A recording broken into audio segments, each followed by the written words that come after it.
Hello and welcome everybody to the stream. My name is Elijah Joseph, joined by Stephen Buck, and we are here at the Socorro ISD Activity Center, where Eastwood Troopers are set to face off against the Pebble Hills Spartans in this very, very intense game, which has playoffs written all over it.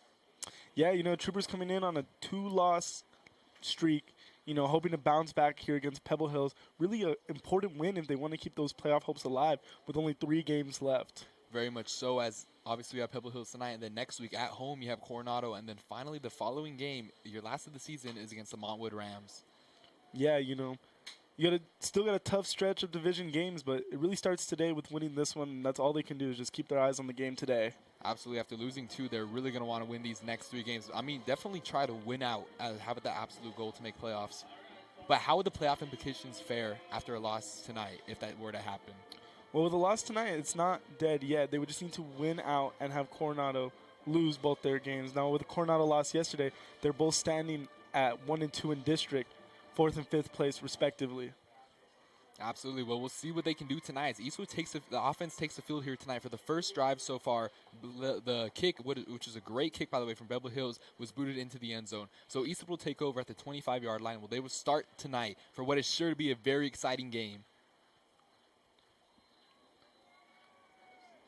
And here comes the offense, led by, of course, number 18, Andre Signs at the quarterback position. Andre's looked very great recently these past few games, so we'll see how he can continue to succeed tonight. As his first play is handed off to Jaden Martinez. As Jaden Martinez fights for around 5 yards there, being brought down at the 30-yard line. And, giving Andre another start, another chance to really go. Andre's a guy who's always had the talent, just never really started at any level. On the JV team, he was behind Camacho, and this year behind Joe Cox and Camacho. But finally getting his chance in the spotlight, and he's proved that he could be the next QB for Eastwood. Absolutely making the most of it so far, as we've seen in previous games. Along with Jaden Martinez, number 24, of course, picking up a first down for the Troopers. So both offenses having very, very good running backs. Of course, we have number 24, Jaden Martinez. But looking at the Spartans, they have, of course, number 8, Zarian Gurales at the running back position, who's just been phenomenal lately this entire season. Jaden Martinez trying to make something out of nothing, picking up around 2 yards on the play there, bringing up a 2nd and 8 for the Troopers. Yeah, back to the Pebble Hills running back, Zarian. He's averaging 154.5 yards per game, and we've seen Eastwood struggle against the run. So will that be a factor in tonight's game? I believe so. I definitely believe so. Obviously, this defense is going to have to clean up their act if they want to still stay in this game. Offense, while it has produced, of course, the defense is just really been the play different. As Andre Signs drops back, and there's a flag on the play. Looked to be offsides. So the first flag tonight on what was a 2nd and 9 here for the Troopers, with 10 minutes and 49 already remaining in the first quarter. This has been the story for the Troopers, the mistakes. They've been in close games. Box score may not show a close game, but last week against Franklin, lots of turnovers, lots of penalties, not what you want. And then the week before against Eastlake, lots of turnovers, lots of penalties, again, not what you want. And even if we go back to El Dorado, lots of penalties, a few turnovers, not what you want to see from your team who's fighting for a playoff shot. Absolutely. Andre drops back and throws an interception, of course. Number 4, Anthony Vasquez there with the pick. First turnover tonight for the Spartans so far, as they're going to take the field with absolutely great field position. Unfortunate way to end your first drive, just getting started in. And, that keeps the offense unsettled, and the defense is now thrust into a tough situation. Absolutely. Spartans taking over at the 30-yard line with only 30 yards to go.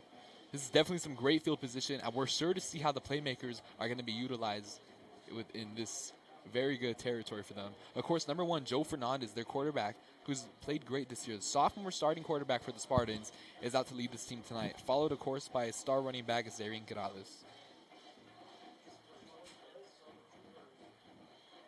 And he's going to keep it himself, throwing it down the field to a wide open man. Number 2, Sebastian Garbahal, had absolutely nobody within at least 15 yards near him. Not exactly, a great play to start for the defense either. Just blown coverage on that one, wide open, no one really there around him for 15 yards. And not exactly how the Trooper defense wants to support their new defense, actually. We saw them out there in a 3-4 defense with Conrad moving back to an outside linebacker role. Absolutely. We know the talent that Conrad Joseph Garcia has, and talking to him in class today, he said how the team has looked very excited to try out this new 3-4 formation. Yeah, they're just trying to get more pressure on that running game. As we've seen in past weeks, that running game has been really effective against the Troopers. But aside from the running game, secondary just completely blew that play open for the wide receiver. Sebastian Carbajal scoring first tonight. Call it 7-0 as Pebble Hills lead the Eastwood Troopers so far in the first quarter. 10 minutes and 30 to play. Eastwood will come back onto the field. Not a great start, but hopefully the offense will settle in and get their drives going like we saw last week. Remember, Andre struggled his second drive. His first drive was okay. They got down there, took 3 points. But really after that is when he came into his own, minus a couple turnovers late in the game. Absolutely. Like you said earlier, we know the talent that Andre has. We know that he can be an absolute playmaker and team leader here for this Eastwood offense. Just give him a little bit of time to marinate in this game so far. Let him warm up, and he'll show us the talent. Yeah, we have to keep that running game a factor. Remember last week the running game was silent. They had a few decent 10-yard, 5-yard carries, but other than that, it's held to 1 to 2 yards. They really need to get that running game going to support that young quarterback. Absolutely, and taking a look back at that previous drive, Jaden Martinez looked to have picked up a first down and quite a bit more afterwards. The run game looked very good so far, that first drive, before, obviously, of course, the turnover. And Pebble Hills is going to boot it to the back of the end zone once again, where Eastwood will start at the 25-yard line once again. Obviously, with the quick score, with already a minute and 30 to play, this Eastwood offense is going to come back with some intensity and definitely going to try and play it cleaner here. Yeah, no doubt about it. That's just been the story all year. They need to play cleaner, and hopefully this is the drive where they put it together, they get some points on the board, because you don't want to fall behind too quick and be playing catch-up the whole game. Absolutely. I mean, we've seen beautiful drives from them last game. We saw some great throws from the short to mid-range. We've seen great runs. We know what this team can do, and they obviously just have to execute it here on this drive. And they start off with Jaden Martinez picking up 2 yards on the play. Another notable difference for the Trooper offense is they're without a lot of receivers. Of course. Obviously, we've seen Fabian Penalosa and Aiden Manhar go down, along with number 88, Alex Sanchez. 3 of your starting wide receivers who are out tonight. Of course, you do have Jude Walker and Andrew Jackson still back there. And, of course, Caleb Flores. Giving it back to Martinez up the field, being brought down to around the 31-yard line. It's going to be a 3rd and short here for the Troopers. Yeah, looking like a 3rd and 3 for the Troopers. This is where they really need to convert. Get some momentum back on their team. You started out rough with the pick and then the touchdown on the first play of the Pebble Hills offense, and now is where you need this first down to get some of that momentum back. Absolutely. Giving it back to Martinez as he follows his blockers. Looking like he's going to be short of a first down there. Brings up 4th and about a couple inches. It looks like the offense is going to stay out there. I'm not sure about this call, to be honest, Stephen Buck. Obviously, it's 4th and 1, but your previous drive for the Spartans was just in that area. But, of course, they convert here at the 40-yard line where Jaden Martinez is going to pick up the first down for the Troopers. Yeah, I mean, it always looks like a good decision when it works. So, good coaching, getting that first down when you really know you needed it. Obviously, we know Coach Lopez is very, very confident and brave coach, as he knows what he's doing and play calling is working out well. And it sure did show there right there as they got a first down on 4th and 1. Giving it back up to Martinez. He's going to fight for a few yards there, maybe pick up 2 there on the play. Once again, keep that running game going, keeping it warm, letting Andre kind of shake off that interception. So when his next pass attempt comes up, he's not shooken up from that anymore. He brushes on, he keeps going on with this game. He's going to give it back up to Martinez. Use his momentum and get to around the 46 or 45-yard line there. It's going to bring up about a 3rd and 5. This is where you're going to have to trust your quarterback.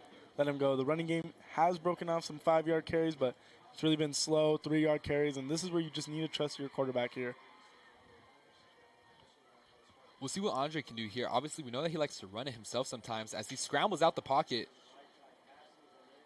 As Jude Walker nearly had an absolutely great catch there for a first down. Nearly held on to it. Of course, the defender came and hit him out of bounds, though. But going back to that play, it looked like Andre had loads of running room there. I believe he could have picked up a first down there with his feet.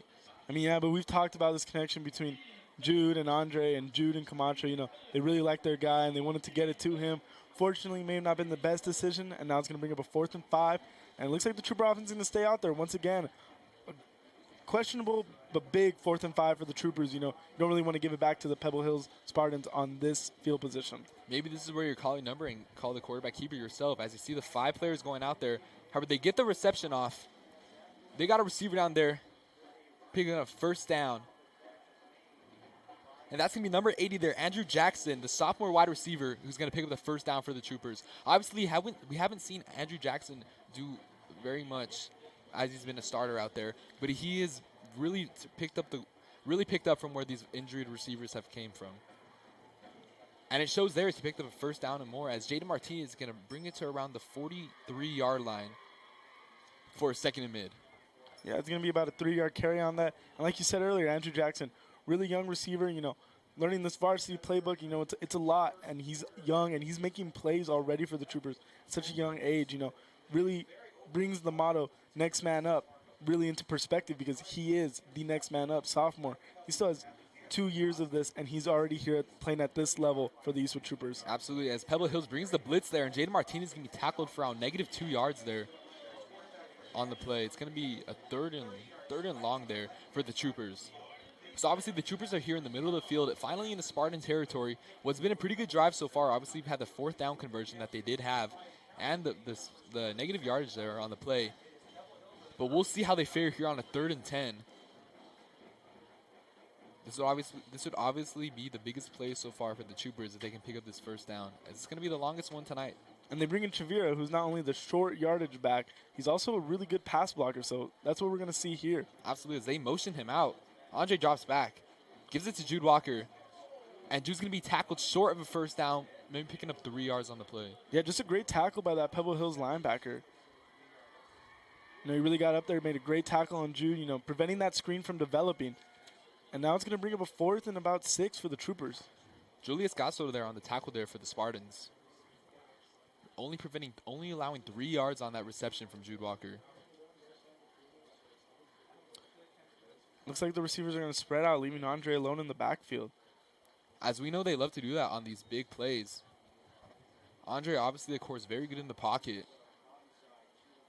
So we'll see how he fares. As it looks like Pebble Hills is going to bring some extra defenders, and they get it off to Jude Walker. Jude following his blockers from Andrew Jackson. Still not going down yet. Fighting for some yardage, being brought down past the first down and more at around the 28-yard line. So great pickup there for the Troopers. Yeah, great block by Andrew Jackson out there, really setting that block so Jude can get around and pick up that first. And good throw by Andre. He dealt with some pressure. O-line missed some blocks, and he got out and he got that ball out to Jude to get that first down. Obviously, going back to Andrew Jackson, one thing that we haven't talked about is his size. That's a unit out there, of course. And to be able to block at the varsity level like that at your sophomore year is a really great stuff and exciting stuff to see from your future star. Let's do a little screen route to Jude Walker, and he's going to pick up maybe a yard there on the play. Yeah, the blocks in the next level weren't there. The receivers had their initial block, but there was no one fooled in that linebacker corner level, so they got to make that play, and the screen didn't develop once again. Brings up about a 2nd and 9 for the Troopers. They give it out to Chavita. Chavita's going to follow his blockers. Got some room. Picking up some yardage there. It's going to be a 3rd and short here, 3rd and mid for the Troopers. Obviously, Chavita, who's been another great running back for the Eastwood Troopers. Of course, they have Jaden Martinez, Nathan Chavita, and, of course, Armando Gonzalez, who is out today for an injury. But those 3 running backs alone have done very well the entire season long. 3rd and 5 coming up for the Troopers. Obviously, we saw them convert on the previous 3rd down. Let's see if they can do it again as they're driving up the field at the 23-yard line.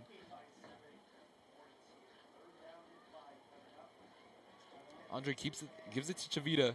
Chavita's going to be brought down at around the 20-yard line. It's going to be a 4th and short here for the Troopers. Yeah, 4th and about 2. They run that ball. They take the safe option, the safe yards. And now here do you try to throw the ball. It's 4th and 2. So really you have your options here. It's not a guaranteed run, not a guaranteed pass. You could fool this defense and get this first down here to keep that drive alive. Well, they bring in the 2 running backs, Jaden Martinez and Nathan Chavita. We know that they love to give Martinez out there. They love to put him out there at the receiver position while Chavita plays in the backfield. But it looks like they're going to keep both of them back there with Andre.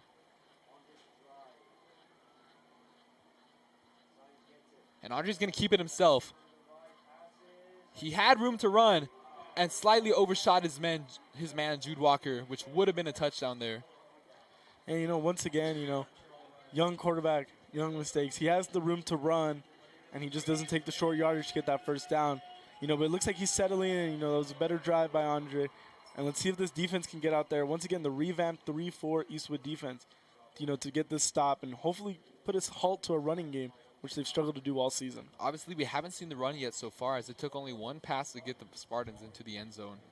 But we're sure to see here on the drive, as of course, number 8, Zarian Corrales is going to come out for the first time tonight. They're going to hand it off to him, as he breaks for some room into the secondary already. Not going down yet. He has 3 defenders chasing him, and eventually being tackled down at the 13-yard line by Jaden James. Wow, talk about this new run defense. Not what you wanted to see there on that first play. No, not exactly. You know, run straight up the gut, and the O-line gets a perfect gap. In the second level, the linebackers really struggle to get hands on him, and it comes up to the safeties and the corners to go down there and make that play, you know, 70 yards later. Absolutely. Obviously, Eastwood couldn't convert there on the 4th down, so they're pushing Pebble Hills back into deep territory, but it only took one play to get him into red zone territory. As it looks like the O-line might have jumped there on the play. Yeah, looking like a false start. You know, the defense did jump, but it was a reaction to the offense, so it looks like they're going to be going back 5 yards. Obviously, Eastwood really wanting to hold him to a field goal, if not getting a turnover. But, of course, we've seen after just one play what this running back can do. And this is now back-to-back games where the running back first play of the game breaks around 70 yards. As, of course, going back to last week when Ernie Powers had that insanely long run, his first play of the night. They're going to give it back off to the running back, who's going to be stuffed a little bit short, being brought down to around the 18-yard line. Yeah, you know, that's what the that's what the defense needs to do, you know, gain a nothing there, keep them short distance. You know, you saw the linebackers come up, make their tackle, make their reads, and get that running back down. And now that brings up a 2nd and 15, you know, 0 yards on that play. And let's see if the defense can keep doing that. Obviously, we saw the inside defense a little bit last week being able to contain Ernie Powers, but we need to see, of course, how this outside is going to fare. As they bring a blitz, quarterback rushing, and it's going to be caught from the running back. It's being brought down at around the 1-yard line after the quarterback got blown up on the play there. You know, that's going to give them a fresh set of downs, as their first down was on the 3-yard line, so now it's 1st and goal for them on the 1. And, you know, the Trooper defense gets the pressure, but the running back just squirms out, gets open, checks down, and makes a great run after the catch.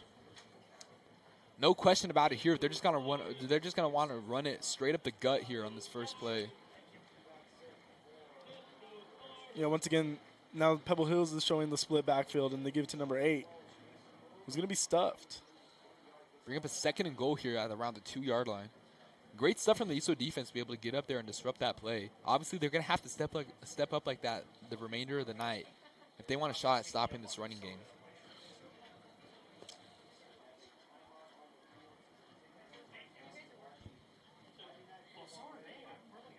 Looks like there's an injury on the field, so there's going to be a timeout.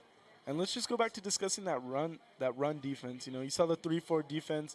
We've seen it come up a few times, and we've seen it just let the running back loose a few times. You know, what are your thoughts on the change of defense? Well, obviously, we know on that first play when the running back broke for around 70-plus yards, that was their first official 3-4 formation play of the season so far tonight.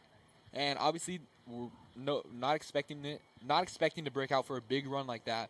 But so far, the remainder of this drive, they've really been able to contain that run game, only allowing around 1 or 2 yards per run. But obviously, of course, we saw that 2nd and long where they were able to convert, where it looked like the defense was just so focused on getting up there and blitzing the quarterback, leaving that running back open in the middle of the field. Yeah, you know, and the last time Eastwood run the 3-4 defense was when they made a really big playoff push in 2020 and the year after in 2021. You know, that 3-4 defense has helped them, so they're just going back to their roots and testing out, seeing if it works here, you know, to help the struggling defense stop that run. Still have an injury on the field there. Look to be finally getting up the player. It looks like that is going to be the other running back for this Pebble Hills team. Or actually, excuse me, it's going to be one of the offensive linemen, number 73 there. Jose Mendez one of your offensive tackles here, one of your starters tonight. Obviously, we're going to want to see how this O-line, which has been very great the entire season long, see how they can fare with that injured player.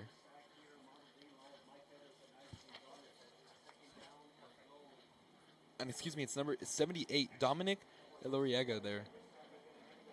As Pebble Hills runs it straight up the gut. Number 0 there, Dorian Hamadillo, picking up a touchdown there for the Pebble Hills Spartans, leading at 13-0 here with 1:38 left to play in this first quarter. Pebble Hills has been very dominant so far.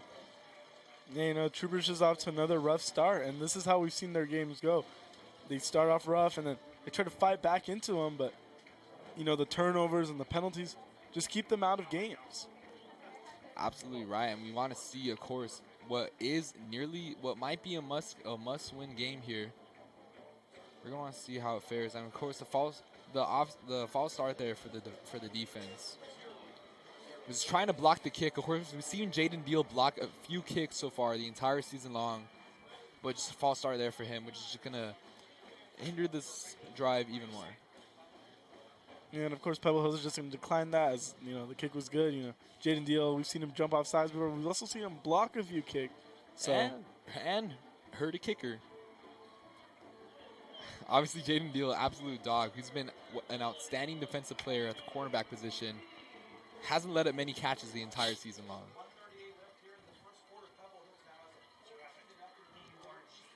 So Eastwood obviously going to have to play it safer, and just be more consistent here on this drive. We saw them driving up the field very well that previous time. But, of course, what could have been a first down resulted in a pass breakup in the end zone on the previous offensive drive for them. See how they're going to want to fare on this drive. Obviously, you want to stick to what you're good at. That run game, which has been very good so far the entire game. Maybe stick to that, drive up the field. But, of course, with 1:38 left to play in this first quarter, we want to see how quick they're going to want to score here before entering the second quarter. Yeah, you know, they just need to keep that run game going, and hopefully the quarterback, Andre, settles in, and they can finally get something going, looking like the machine they were last week, you know, once they got warmed up and settled in.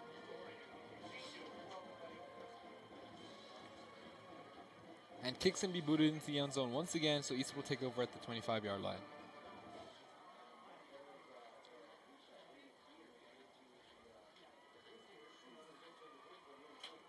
Obviously, we know what this team's capable of. What did you think about that previous drive for them on offense? Yeah, you know, they were looking solid, and then eventually the drive just ran out of steam. And, you know, Andre did have that wide open running lane, and he elects to throw it to Jude instead for the touchdown. And it's like I said last week, he just needs to look stick to stick, get that first down. And there he was looking end zone, trying to come back into this game. Obviously, not really needing to hit the end zone there on that play on what was a fourth down. What really should have just been a first down resulted in a turnover, which eventually turned into a touchdown. And it's looking like a shift at quarterback for Eastwood. Ethan Camacho coming into the game. Handing it off to Jaden Martinez. He's going outside. He's got some room to run. He's got open lane for what might be a first down there, if not 1 yard short. And what do we know about Ethan Camacho? His best game this year has been off the bench. El Dorado. He really fought to keep Eastwood in this one. Fortunately, they fell short, but he did play very well that game. Talk about an amazing game he had. Around 180 passing yards and 100 plus on the ground. We know what, of course, this young man is capable of. As he hands it off to Chavita. Chavita's got some speed and fighting to go down. As he can be brought down around the 42-yard line. Eastwood driving up the field so far.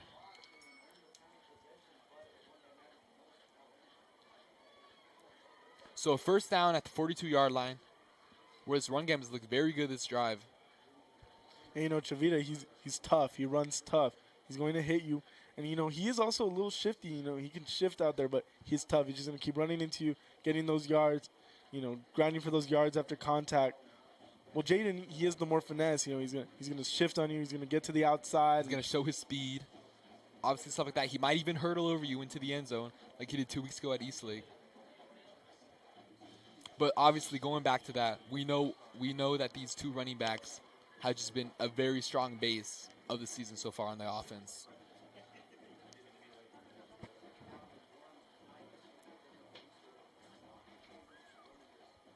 But Ethan Camacho hasn't thrown yet tonight. We'd like to see him do it here this drive to show that he's still a great playmaker. But they continue to hand off to Chavita. Chavita running hard to pick up around a third and mid here, maybe 3rd and 5. Yeah, it's looking like about 3rd and 5, 3rd and 6, right in the middle of those hash marks. And, this is where you're going to have to trust your guy. Like Camacho has an arm. He has that power, and he has that vision. Let's see what he can do on this 3rd down. Obviously, we know that they love to give it to Jude Walker, but we'll see how the other receivers are going to want to step up here to get open, pick up a 1st down.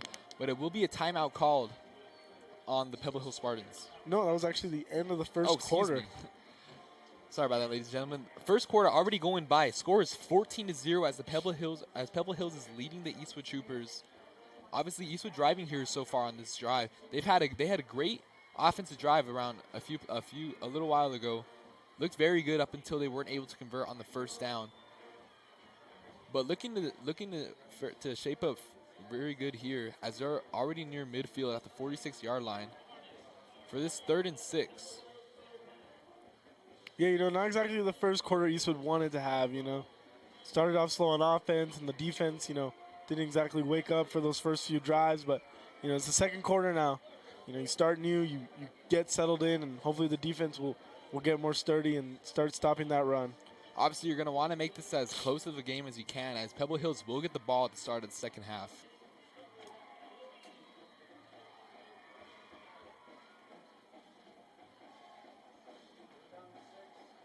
You see Ethan out there. Ethan dropping back. We want to use his legs. Sliding, eventually being brought down at the 50-yard line. Going to be short of a 1st down there, as that looked to have been a late hit there on the quarterback. Yeah, totally a late hit. Ethan's already in that sliding motion. And, a lot of people think when they're in the sliding motion, we could still hit them. No. As soon as the quarterback starts dropping down, you can't hit them. And that's why it's illegal. You see a lot of people complaining about quarterbacks motioning towards the slide but not sliding. Because once they start that slide, cannot be touched. Cannot be touched. Obviously, we saw Kenny Pickett do it that one time at Pitt. In the fake slide for a touchdown. Seeing the refs still discussing. And it will be a flag called against the defense there for the late hit on the quarterback.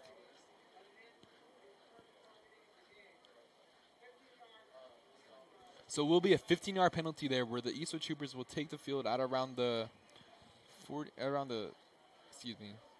going to take the field at the 41-yard line. Or the 40. The 35.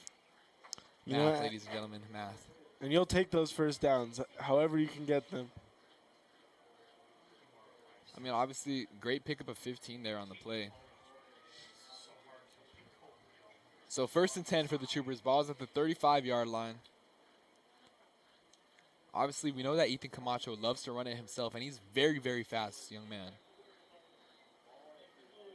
Sure to see him pick up some 1st downs tonight. As they give it to Chavita. Chavita going towards the sideline, being brought down around the 35-yard line. No gain there on the play. Yeah, there's really nothing there. He went to the outside. Somebody was already there waiting to tackle him. The play was originally supposed to be designed up the middle. You see him cut back. There's pressure already there when the ball is snapped. So he just tries to hit the outside, and once again, there's still nothing there. He's lucky to get back to that line of scrimmage for a 2nd and 10. Obviously trying to look for his blockers there, but it will be a 2nd and 10 here for the Troopers.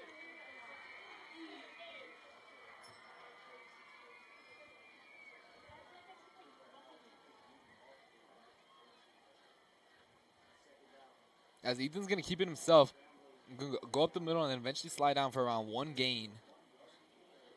So it's going to be a 3rd and 9 here for the Troopers at the 34-yard line in Pebble Hills territory. Once again, that Pebble Hills D-line, keeping that run game limited for the Troopers. 1st down, Chavita can't get outside, he can't get inside, and then Camacho there tries to take it himself up the middle, and there's someone already waiting for them. He just has to slide down and take that 1-yard gain. Putting Jaden Martinez out there as a receiver, as we know that Ethan probably going to want to throw it here, if not run for a 1st down. As he drops back, gives it to Chavita, but Chavita's going to be tackled short for around a loss of 2 there on the play. Yeah, and the screen never developed there, Chavita goes out to catch the screen, and the O-line's not there yet. No one's ready for that screen except for the defense, the people who you don't want to be ready for the screen. Absolutely, and it will be a 4th and 10 at the 35-yard line.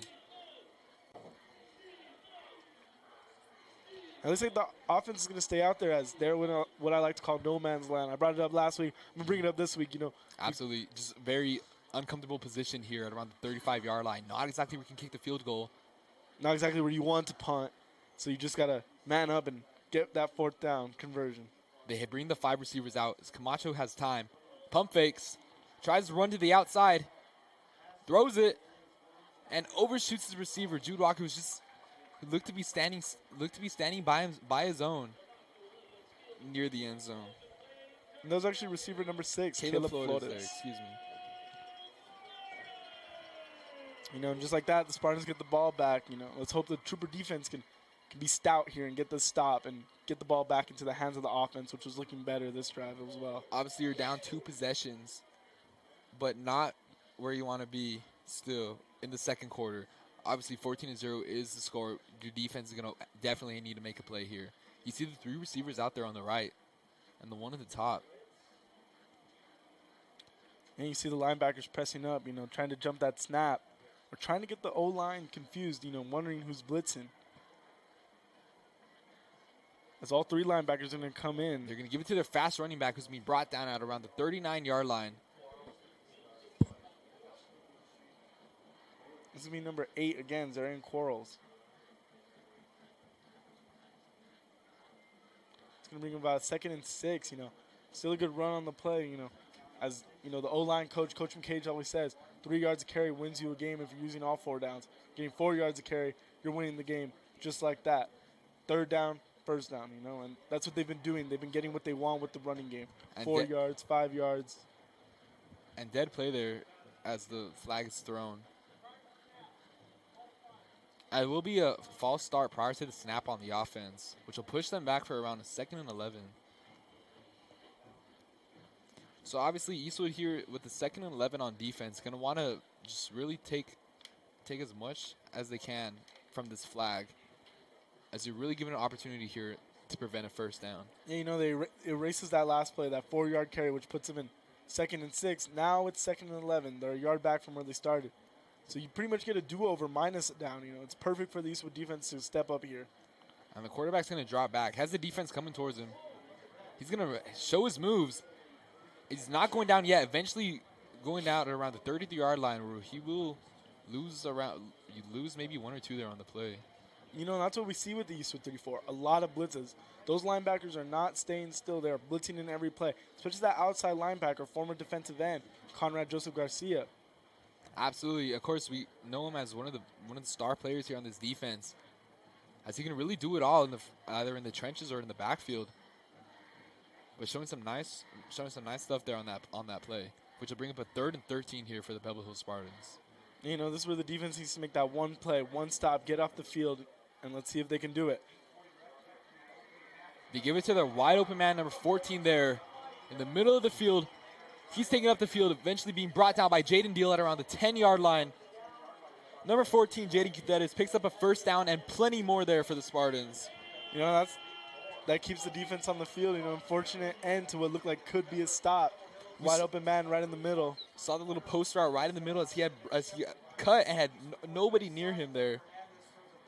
Jaden Cadetes with his first reception tonight goes for a lot there, as they're going to be brought down to the 10-yard line. Call it 1st and goal. Yeah, you know, and you saw the blitz there, leaving the middle of the field wide open. Quarterback makes an amazing throw, quick throw to get to number 14, and now the Eastwood defense is facing another 1st and goal here. Let's see if they can get the stop before they're down 3 possessions. Absolutely what they're going to want to do here, as they give it to their running back. He's being brought down at around the 6-yard line. You saw the defender there trying to punch the ball out. Would definitely really want a turnover here, as it would give them still a chance to fight. As the score is 14-0, 7:55 and counting in the second quarter. What's been a very fast game. Yeah, you know, it's just like every team Eastwood's faced has had that rushing attack against them. Rushing attack. It not only chews clock, but, you know, against this Eastwood defense, which has been struggling against them, it gets a lot of points too. Of course, but really so far we've seen some great defense. As they're going to bring the blitz, it looks like Conrad Joseph Garcia there is going to have the sack there. See, that's exactly what we've been needing to see from him. But there is an injured trooper there on the field. It's going to might be their star defensive tackle, Victor Araujo. Yeah, but let's go back to that defensive play there. Conrad coming off that edge fast, getting there untouched, and making an amazing sack on that quarterback. Exactly what the Troopers needed. He's going to put it at 3rd and goal on the 19-yard line. Looking really good for the Troopers. Hopefully they don't want a repeat of that last 3rd down where they let up the big gain. Absolutely, they're going to have to play very clean here on this play right here. Of course, what do you think if they don't get it? Will they go for it on 4th down if it is still a 4th and long? We've seen their kicker booting kicks to the back of the end zone. They might just take the points, but you never know. 3rd and 19, we've seen them get lots and lots of chunk plays. So, maybe they're thinking, well, why couldn't we do it on 4th down? So you never really know in this situation what your kicker's capable and what your offense is capable of. But we just got to hope the Eastwood defense holds up here. This is where they need to hold up. 3rd and 19, force that 4th down, so they have to make that decision. Absolutely right.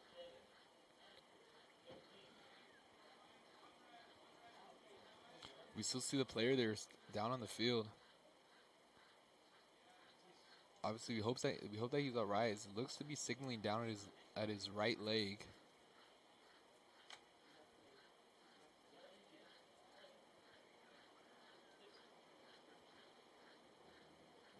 Yeah, what an unfortunate injury. Eastwood defense, D-line, exactly where they've been getting pressure. Unfortunately, a player goes down, and that's going to hurt them. When we talk about this defense, we never really bring up their defensive line because of how good they usually play. Obviously, we know they're capable of. We saw it last week against Ernie Powers for being very good at stopping him inside the inside for the most part. So a loss like that would really just deteriorate this defensive line. Excuse me. Right. Let's go back to talking about that Eastwood playoff picture. Right now, they are 5th in 6A Region District 1. So what that means is right now they are unfortunately out of playoffs, right behind Coronado, who's also 1 and 2, but through tiebreakers takes the lead over Eastwood at 4th place. Now Coronado did win. Yes, Coronado did win yesterday against Montwood, so that put them over the Troopers. But with the Trooper win here today, they will be over Coronado. With a loss, they'll fall to 1 and 3 in district and tie Montwood, who is their last game of the season. Obviously, the chances are looking slim. They're getting slimmer and slimmer as the weeks go by. Yeah. Now what you'd want to see here, as Eastwood has been very, very consistent in previous years with making the playoffs, as they've had very, very good teams. Obviously, we've seen the quarterback position, which has been very good in previous years. Yeah, and it's not that it's not good this year. It's just they've had struggles with it. Your quarterback one, Joseph Cox, who's been playing very good, goes down with an injury against El Dorado in a big game. And then you have Ethan Camacho come in and Andre Sainz come in. And, they're making plays still. They're just still young, and they're still learning this playbook. And they weren't expected to be thrown into this role. Victor Araujo being helped off the field. It's good to see him standing and walking once again. We sure hope that he's all right, as just going back to these injuries that just really altered this team the entire season long. And, it's just an absolute season changer. That is now 2 of your captains which are down for the Eastwood Troopers. Your 2 your leaders, your playmakers, your captains. I hate to see just losing players. Yes, but as we've seen in baseball, the Braves still made the playoffs despite losing lots of players. So the Troopers still have a chance, and they're still going to fight for it, just like we know they will. They didn't have a reason tonight. Do it for that young man here. As the quarterback's going to give it to number 10 there. He's going to be tackled short at around the 17-yard line. Number 27 there on the tackle at Joaquin Tangle. Yeah, great play by Joaquin Tagle there. Getting that ankle tackle, stopping that screen from really developing. And that brings up a 4th down. It looks like they're going to bring out the kicking team. So if this kick is good, Eastwood will be down 3 possessions with around half the second quarter remaining. What do you do if you're Eastwood? I mean, it's just a tough situation to be put in, being down 17-0 with your opponent getting the ball after half. You just got to hope your offense really starts clicking. We've seen the offense click on plays here and there today, but they need to start clicking as a unit, as a whole. And just start making those plays that we've seen them make before. As I brought up before, that tough loss to El Dorado. Ethan Camacho came off the bench and played well. He played, and he made good passes. He had 1 pick, which was pretty questionable, but He made the passes he needed to make. We don't need them to be stars. We just need them to click. We need them to make the little plays. The little plays. Doesn't have to be all big plays. Obviously, going back to those, what you were talking about earlier with Andre Sainz last week, as he had those very good plays after around the first 2 drives or so, we saw him really getting those accurate short shots there to his receivers for around 3 to 4 gain, or around maybe 8 yards there. Just those very nice short routes, picking up plenty of yardage there.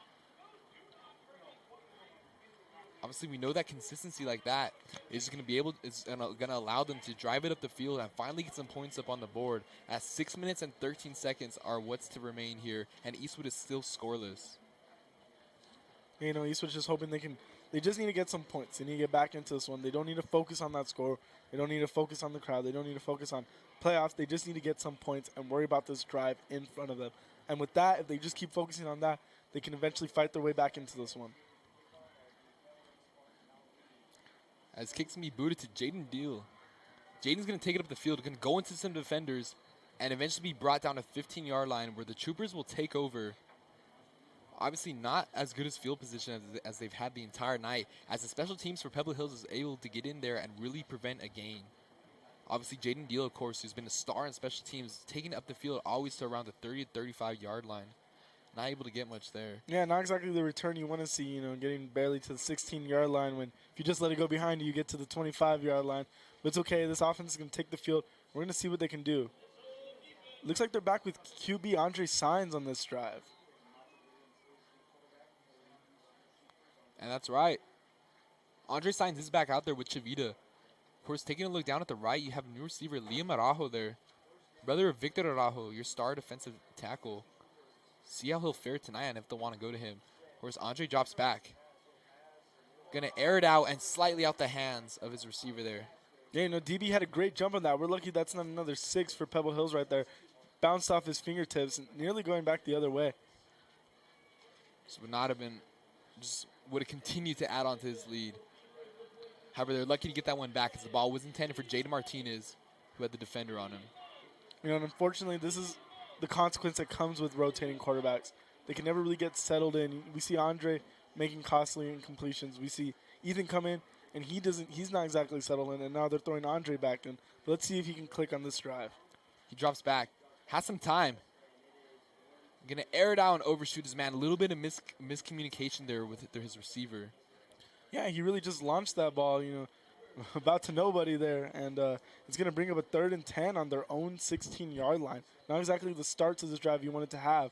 Looks like a timeout is going to be called. See what East is going to want to call here in this timeout. Obviously, you're going to have to dial up your most important play tonight so far, as you're down 17 points on a 3rd and 10 at your own 16-yard line. And that clock is to continue to wind down.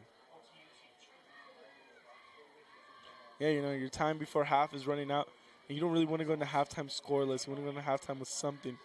They did have that defensive stop, but it still resulted in points for Pebble Hills. Pebble Hills is yet to come off a drive with no points. They had the 2 touchdowns and the field goal in that previous drive. We've seen Pebble Hills on these 3rd downs. They like to get their 3 receivers out wide and then have one at the top. And then they had the 3 split, which resulted in the post from number 14, Jaden Guterres, who picked up around 50 plus yards on that previous 3rd down for the Pebble Hills Spartans. Maybe something like that.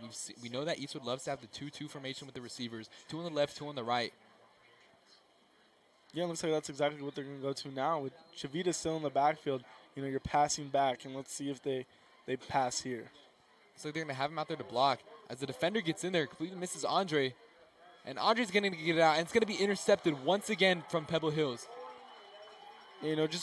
Just a disastrous play from the beginning. You have your tackle missing the block, getting pressure on Andre, and Andre just kind of forces it not where he needs to go. And it's going to be an interception. It's going to bring a 1st and goal for Pebble Hills once again. Anthony Vasquez there with the interception, putting the Pebble Hills Spartans in absolutely great field position where they're going to take over and are going to want to put this game up at around 4 possessions. Would just not be a good start. Absolutely not good for the Troopers with 5:45 to play, with Pebble Hills getting the ball to start the 2nd half. We haven't seen a rougher start like this to the Troopers all season long, actually. Every single game having at least 3 in the first quarter and still being scoreless here with less than half to play in the second quarter. Yeah, other than that game against St. John Bosco, they've really been able to at least put up some points, get a few stops in the first quarter, but it seems like they're really struggling now. It seems like a penalty against Pebble Hills is going to push them way back, yet they still have the ball with just perfect time, and the defense really needs to make a play here. It doesn't have to be an interception, doesn't have to be a fumble, just has to be a stop. Let's see what they can do on this drive. Well, as you call this no man's land, this would be a great opportunity to make up from what you lost on the flag, and try and do your best to hold them out there. As the quarterback's going to break free, he's going to run up the sideline and be sliding down at around the 27-yard line. They're going to get a flag called against them as he was hit as sliding down from the defender. Yeah, let's see what they call there. If it is a late hit, I'm not sure if I agree with that call, as the player dove over him. It didn't really even look like he made contact with him. Obviously, we saw the quarterback point to him after the slide. And it's going to be holding against Pebble Hills. It's going to set them back 10 yards. Exactly what the Trooper defense needs. It doesn't have to be a big sack. It doesn't have to be a big tackle. They can just force Pebble Hills to make mistakes and keep doing what they do. They will get this ball back and give it back to the struggling offensive hand, who will hopefully come out and come into their offense that we know. Obviously, you're given another opportunity here with the flag. Saw them pick up some nice yardage around that previous play, but they did override and set them back even further to around the 36-yard line. And defense, once again, you have to do it here, as will be another flag called. Looking like it's going to be a false start on the offense, setting them back another 5 yards. And it will be called against the Spartans, pushing them back to around a 1st and 18 at the 41-yard line. Exactly where the Troopers want to be. They just can't be letting up those chunk plays like they have been. We'll see them get a stop on first. We'll see them get a stop on second, and on third down they'll let up a big gain. They just need to be there every down. Need to be very consistent, as they have not been so far. Obviously, you play very well, like you said, first down, and second down. You're not letting up many yardage. But then just that third down, I think when they expect to have it, they let it up, and they do it here as a quarterback. He's going to call his number. He's going to take it to the house, and it will be a Pebble Hills touchdown. No flags on the play. Just a great keeper by the running back. Fools him with the handoff. The quarterback keeps it, takes it all the way to the house. No one really around him to make that tackle. 23-0 is the score here with 5:21 to play. Pebble Hills striking once again. It has been all Pebble Hills here this entire game long. Eastwood still scoreless, which, like I said earlier, haven't seen it all. Yeah, it just looks like the team hasn't connected today. The offense coming out looking rough, and it could be because of the rotating quarterbacks. Could be because they're without a lot of weapons, but they haven't been connecting. Defense been having trouble, making their reads, sticking with that quarterback, and now you're down 24-0. Game's not over. Game is not over till the clock hits 0-0 in the fourth, so let's see if they can get back into this one. 24-0 is the score, as the kick was good. What is head coach Julio Lopez going to have to tell his players here at halftime? He's just got to tell them to keep their heads in the game.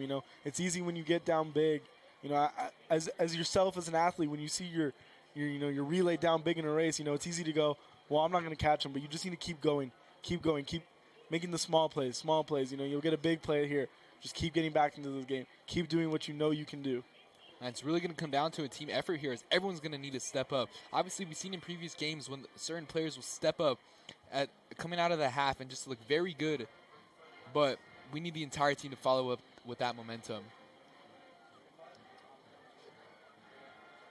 Obviously, when you're down with a very big gain, like you said, it's easy to just lose hope and just be ready to end the game. But not what they're going to want to do here. Of course, with playoff implications on the line, you're going to have to come back and fight hard with some intensity in the second half. Obviously, you got to clean up your game, too. Yeah, and we've seen it in every level of sports. Everyone likes to bring up the Atlanta Falcons versus the New England Patriots in the Super Bowl. The Patriots didn't give up. They win that game. And that's what Eastwood needs to do. They just need to keep doing what they're doing. Nothing special, nothing more than what they know how to do. They just need to do what they know how to do. And speaking of that here, what a great start, as Jude Walker, somehow being untouched, is going to take it up from special teams, following his blocker, as he might be able to take it to the house. And he will. And Eastwood will score their first points tonight with a special teams kick return from, of course, number 4, Jude Walker. See, and that's exactly what you need, a big play. And it does come from the small things, the small plays. But you will take something like that every day. And Jude Walker does a great job of brushing off those tackles and takes it all the way to the house for Eastwood 6. We talk about this young man, what he can do with the ball after the reception. Absolutely showing it there. His skill, he just very elusive, very hard to bring down, as he's going to take it for 6 there.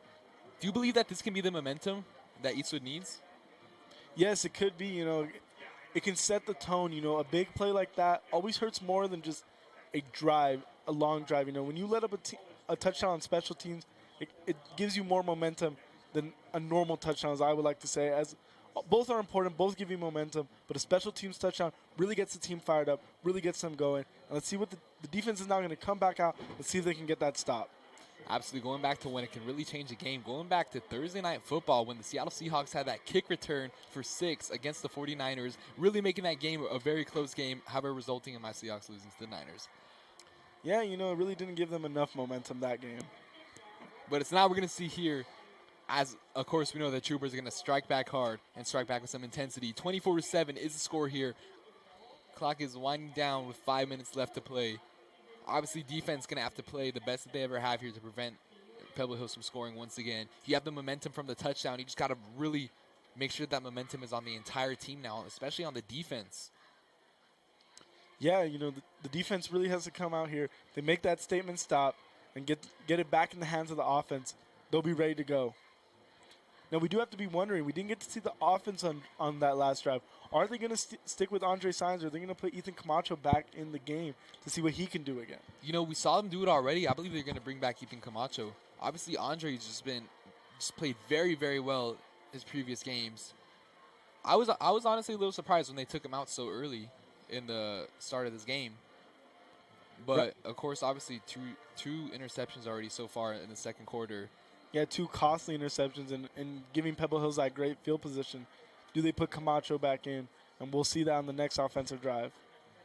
I believe they will, however, as Brandon Gomez is going to boot it. And the receiver will catch it right before being in the end zone. Still shrugging off some tackles. A flag will be called. Not being brought down yet. Fighting for yardage and eventually being brought down around the 38-yard line. Multiple flags fly out onto the field. Yeah, lots of flags on that play, Some on Pebble Hills. Looking like getting a little scuffle there on the sideline between Eastwood and Pebble Hills, Tensions are brewing here, and that's not what you want to see because it's still early in this game. You just want to see these two teams play their good football. And it will be called against the Pebble Hills Spartans. So we'll see how far this is going to push them back into their own area.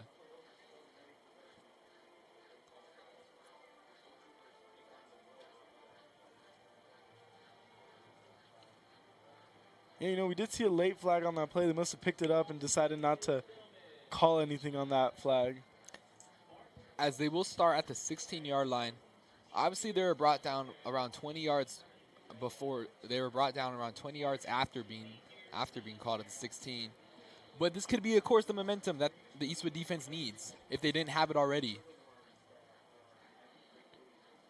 Look at that. It looks like they're back to a 4-down defense. And there's a As fumble. They fumble on the play. Offense very fortunate to be able to get on that ball, as it was really a one-man race between the defender and the quarterback.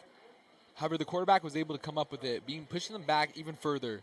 Yeah, it just looks like the running back never really got his hands on the ball. He was more focused on what he could do with the ball than actually securing that ball in his hands. It results in the fumble. Luckily, the quarterback, quick thinking, dives on top of it.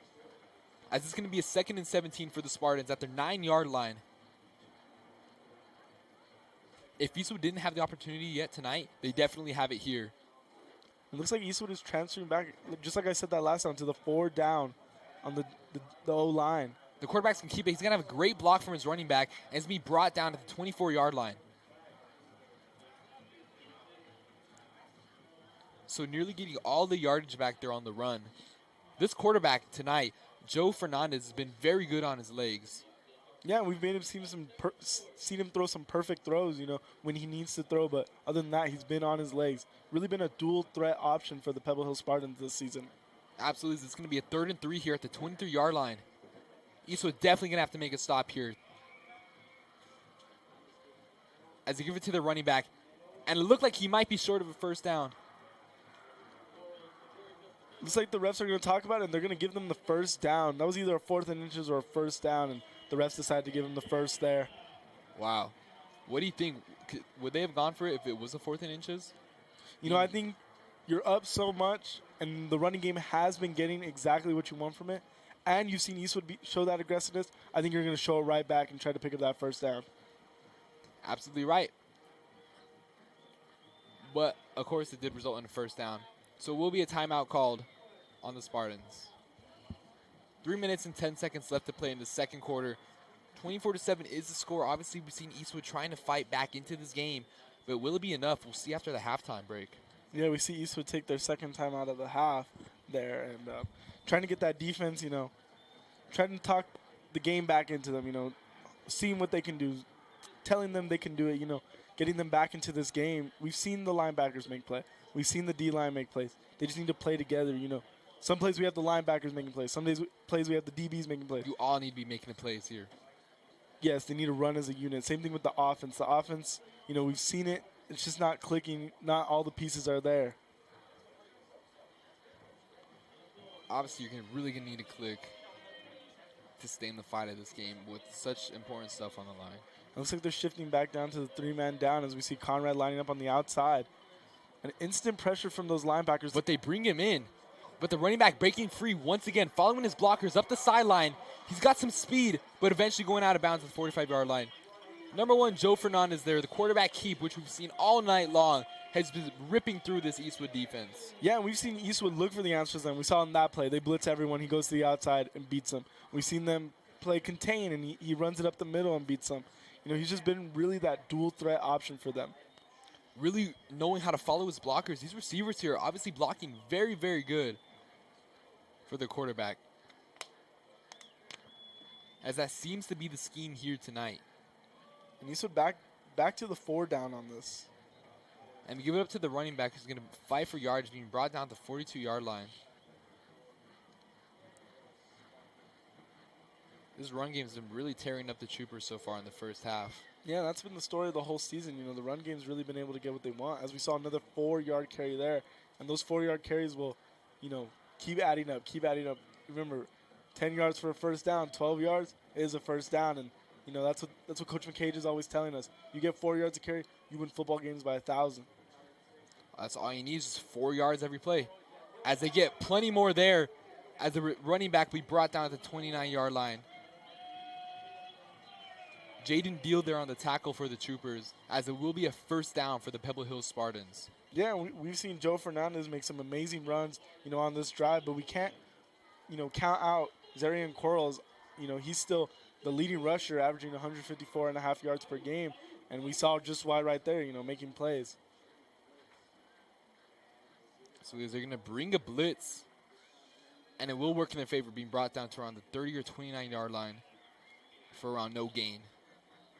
Yeah, Pebble Hills runs a counter there, it looked like, as we saw the guard and the tackle pull across the field. And, you know, Aiden Vetta is able to get pressure instantly on that play. And, you know, the Eastwood defense swarms, and they get that tackle, resulting in the play barely getting back to the line of scrimmage there, bringing up a 2nd and 10. Great play by the Eastwood defense there. Obviously, you say with the guard pulling, he lets in that lane for the defender to get in and really disrupt the play there. Yeah, you know, you just need to be quick. It needs to be a quick handoff on those counter plays, you know, for both teams. Just need to get it off. The running back needs to follow the blocks. And the blocks didn't get there fast enough either. You know, the guard and the tackle didn't quite get there and allowed the edge to get in. So you have the guy coming in from the hole that the guard and the tackle leave, and you have the guys from the edge coming in, closing in, making a big play. Great play by the defense. Great stuff there for the Troopers. We'll see. They will be having. They do have these good plays, around one to two really good defensive plays per drive, and stuff like that can just really show. Like a play like that is really what can show. Really taps into the potential of this team and how good their defense can be when you obviously have such good talent out there.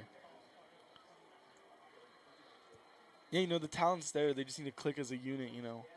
Back to the 3-4 formation, it seems. But they will blitz. And the same thing every night. Another flag will be called. Maybe a fumble there. Excuse me, it won't be. But it will be a flag called. Obviously, we've seen this so far tonight. It looks like they get a defender in on the quarterback. He breaks free, does his little spin move, and he fights to get plenty of yardage after that little spin move. You know, an improviser in the backfield, too. He could scramble, he can throw, and you see him improvising in that pocket and making something happen. We saw Andre do a lot of that last week, improvising in the pocket, you know, shaking guys off, keeping the play alive, getting out of the pocket. It looks like it's going to be holding on Pebble Hills, negating that good play, and bringing it back. Eastwood lucky to get that one back, as obviously this defense just not been able to contain this run game so far from the quarterback. You know, we talked about number 8, Zarian Carlos, tonight, or leading up to tonight, but we never talked about the quarterback and how good of a runner he could be. As obviously we've seen it the entire season long. It hasn't just been the running back himself. Quarterback has been able to pick up plenty of first downs and more. Yeah, brings up a second and about 19 here. Eastwood bringing in the defense, and it will work in their favor. As it looks like number 70, Manuel Sepulveda, is going to be able to get the play. Is going to get credit for the sack there. Yeah, and that was just a broken play by Pebble Hills. You see the screen. You see number 8, Zarian Quarles, go out for the screen. The pressure was there too fast. The linemen left their blocks too quick, and the quarterback didn't get rid of the ball. You know, he's a playmaker. He's trying to make plays, but sometimes you just need to get that ball to another weapon. Trust your running back. And we know on these screens, they love to just get out the blockers. It's got to be a really quick throw to your running back. But wasn't able to be quick enough there, as the defense was really able to get in there and disrupt the play for a very long 3rd and 31. And Eastwood's going to call a timeout, hoping to get the ball back with some time, as I'm not sure if they needed to call that timeout, as if Pebble Hills gets to play and bounce here, they're going to be down to about 10 seconds on that last drive. And it brings up a 3rd and 31. You know, did you want to give Pebble Hills that timeout to recuperate? As we saw, the quarterback was a bit shaken up. But now they have that time to catch their breath, get back on the field. And we've seen them make chunk plays for 40, 50, 60 yards on these 3rd downs. Obviously, the 3rd downs where the Pebble Hills seems to be shining the highest so far tonight. Always getting, like you said, a very big gain. Defense definitely, they know what they have to do here. They know that this 3rd down is crucial if they want to have any chance at scoring right before the half. Obviously, it's a 3rd and 31. Not very likely that they'll convert here. But still, a big gain would result in the Pebble Hills Spartans probably still going for it on 4th down, if not being able to kick an extra point. It's not being able to kick for 3. And remember, they get the ball at their half, so there's nothing stopping them from just running here, milking the clock all the way down, calling that timeout, punting into the troopers deep, you know, pinning them in their goal line. As the quarterback's going to shoot down the field, and it will be broken up there. Excuse me, not broken up. It will be incomplete, as Miguel Solis was on the coverage there. Yeah, quarterback launched, you know, hoping for that 1st down, and that's exactly what Eastwood wanted. They took that timeout, anticipating the pass. Now they have 53 seconds. The punt team's going to come out, and they're going to hope they can do something with those 53 seconds. Eastwood obviously not having timeouts, it seems. You know, Eastwood not having exactly the best success from their offense so far. But let's see, maybe they can make it click right before half. I mean, the ball is getting into the hands of Jude Walker. We saw him take it up all the way last time he was on special teams. Looks like Pebble Hills is just going to kind of sky kick it. They're going to get a really generous bounce, putting Eastwood all the way back on the 20-yard line with about 40 seconds to go. Around 10 yards there on the bounce from the punter. Obviously, this kicker/punter has been very good for the Spartans tonight, as we know he has quite the leg. So Eastwood's going to come out at the 20-yard line. Looks like they have Ethan Camacho there at the quarterback position. See if they'll make the right choice, as 41 seconds left to play.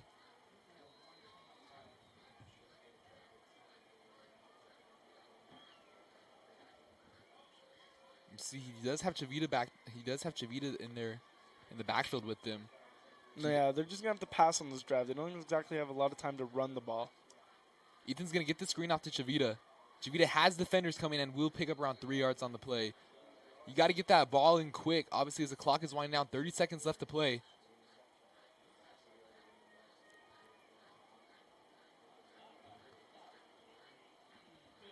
Eastwood wasting more and more time trying to get this, trying to understand the play.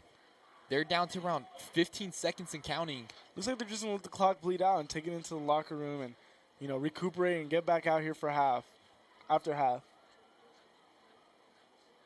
I think you're right. Maybe they could have taken one more shot, but they're not going to, as it looks like the clock will wind down, and that will be the first half. So 24-7 is the score in this first half. Obviously, Pebble Hills has looked very dominant the entire night. Eastwood was able to get some points up on the board on special teams. So, of course, Jude Walker taking it up all the way into the end zone.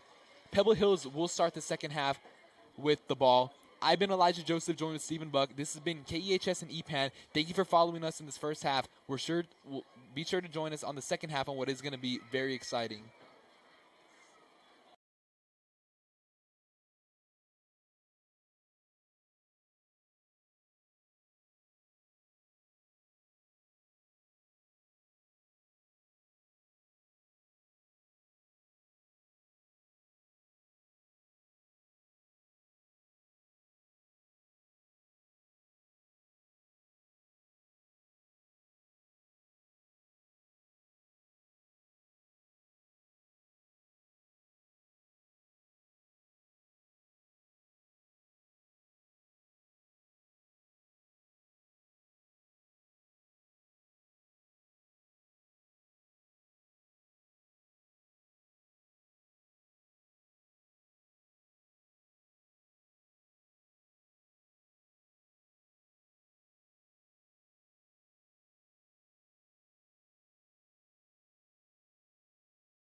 Welcome back, everybody, to the start of the second half, where Pebble Hills will receive the ball here to start the third quarter. Obviously, the score is 24-7. Pebble Hills is leading the Eastwood Troopers. Eastwood obviously definitely going to have to make a comeback here if they really want to stay into this game and have the playoff hopes alive still. Yeah, exactly what you said. The offense hasn't been looking like a unit as a whole. As we know, the only points coming off of a kickoff return. Defense finally gets a stop to end the half, and, the defense is going to have to keep doing that, and the offense is going to have to find a way to get the ball into the end zone this half, whether it be running, passing. Of course, there's going to be a mix of that, but they need to find, the game to work there. The running game hasn't been working. The passing game hasn't been working. One of those games needs to work for them. And we see the quick squibble. And we'll try to be an onside kick where Pebble Hills did recover at the 45-yard line. And they're going to start this third quarter.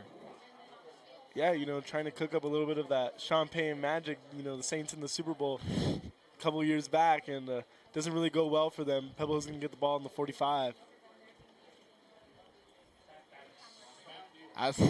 Absolutely right. They're going to take over at the 45-yard line. Offense coming out once again. Obviously, we've seen this quarterback. We know what he's capable of doing. He's able to pass it and throw it. That's the same thing. He's able to pass it and run it for plenty of yardage. And, of course, their running back, number 8, Zarin Girales, who's been quite the playmaker, too. Obviously, in his first run, he ran for around 70 yards. And they start off the half by giving it up to him. He'll be fighting for some yardage, but eventually picking up around 2 or 3 on the play for a second and 7. Yeah, he picks up 2 on that play. Defense, trying to set the tone early, get that early stop, get it back into the offense. Hopefully the offense can figure it out and, get yourself back in this football game. It's not as dire as it seems. It's a 3-score game. Yes, we still have, a good 24 minutes of game time to play here. I mean, we've seen the comebacks before. We've seen what this team can do, obviously. Eastwood just really hasn't fully tapped into what I believe to be full potential yet, as the running back will be brought down at around 48-yard line, maybe picking up 1 or 2 yards there. Yeah, and that brings up a 3rd and 6. Now, here's where Eastwood has faltered a little bit. They get comfortable on these third downs, and that's when, this QB, Joe Fernandez, has just been a dual-threat weapon. Obviously, being able to run it for first down and plenty more, if not being able to throw it to a wide-open wide receiver. And we'll see how Pebble Hills is going to want to do it. Here. The ball is at the 49-yard line for a 3rd and 6. Looks to have another blocker in here. Both running backs blocking. Quarterback's going to keep it himself, it seems, but he'll be brought down. Number 8, Conrad Joseph Garcia, getting up there and disrupting the play. Finally, what they need to start off so far tonight as a quick 3 and out is what's to play here for this 4th and 6. It's exactly what the Troopers need to happen. And how about Conrad? He's been all over the field tonight. He had kind of a quiet game last week, but this week he's really made his presence felt, especially playing 2 different positions. We've seen him move from that outside linebacker position to that last play. Obviously, just a great playmaker there on defense. And what a way to start. As Jude Walker's going to catch it and bring it up the field still, not going down yet, but eventually being brought down around the 31-yard line, where this offense will take over tonight. See who they're going to be led by, either Ethan Camacho or Andre Saenz. Yeah, it's looking like Camacho's coming onto the field here. And the offense is going back, huddling with Coach Lopez, trying to hear what the game plan is here, what plays they're going to have to make. Obviously, Lopez is going to want to call up some crucial calling here, as he wants to set an impression here to start off this third half and really try and get his team back in. And it looks like they made a change. It looks like Andre's coming in now. With the 2 running backs back there, too. They're going to hand off to Martinez on the first play. And Jade is going to bring it to around the 35-yard line. Yeah, not much there on that run play. And we've seen Andre make plays. Do you think they trust him throwing the ball more, although he does have 2 picks today? First drive so far of this third quarter. Obviously, we haven't really seen the quarterbacks produce anything at all this game. I say go to your most consistent guy, who's been Andre these previous games, and see what he can do. But they're going to stick on the ground and give it to Martinez, who's going to pick up what is going to be a short 3rd down, called 3rd and 1 or 3rd and 2 here. Looks like they're going to give them the first on that play. Great run by Martinez. Keep getting that run game involved. And it will be a first down for the Troopers. Giving it back up to Martinez. Martinez taking up the outside. finally go down and being brought down around the 50-yard line. Caught around 8 there on the play. Run game has been very good so far to start off this drive for the Troopers. Yeah, the run game has been lethal for them the start of this third quarter. Let's just hope they can keep it going here on this drive as we're right about the 50, about to, finally plunge into Spartan territory. And they give it to Chavita, who's going to have a first down. Yeah, Chavita's going to get that first down and some change, and that's going to move the chains, keep this drive alive. Obviously getting them finally into Pebble Hills territory where they've just not been able to produce the entire night. But we'll see how that changes as the momentum is sure to be in their favor so far to start off this third quarter. Giving it back to Martinez. Martinez going to follow his blockers, but eventually be tackled for around a loss of 1 there on the play.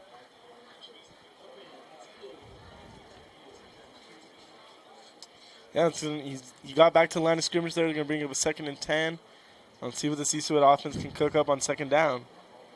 See how soon you're going to want to start throwing it with your quarterback, Andre Sines.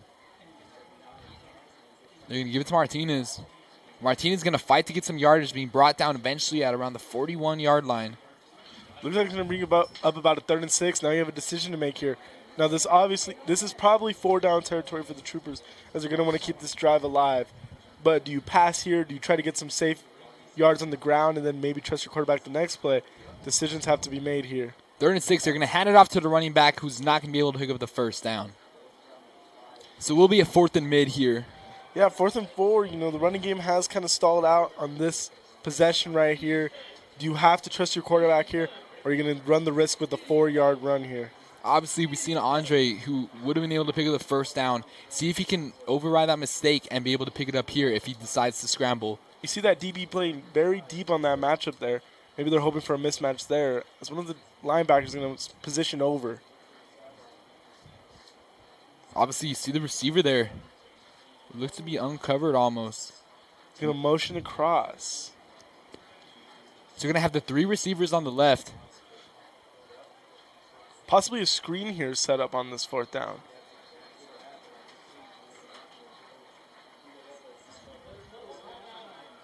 And it will be a timeout called.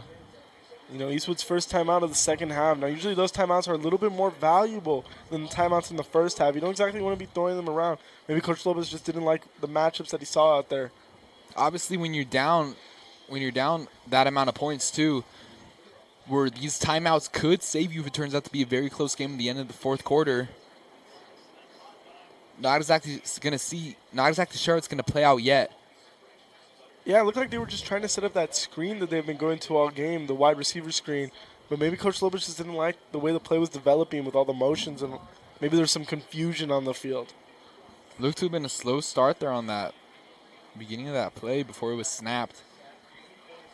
But obviously we haven't seen many times where they switched to having the 3 receivers on one side and having one alone at the top. As they usually, like I said earlier, try to keep it even with 2-on-2 on each side.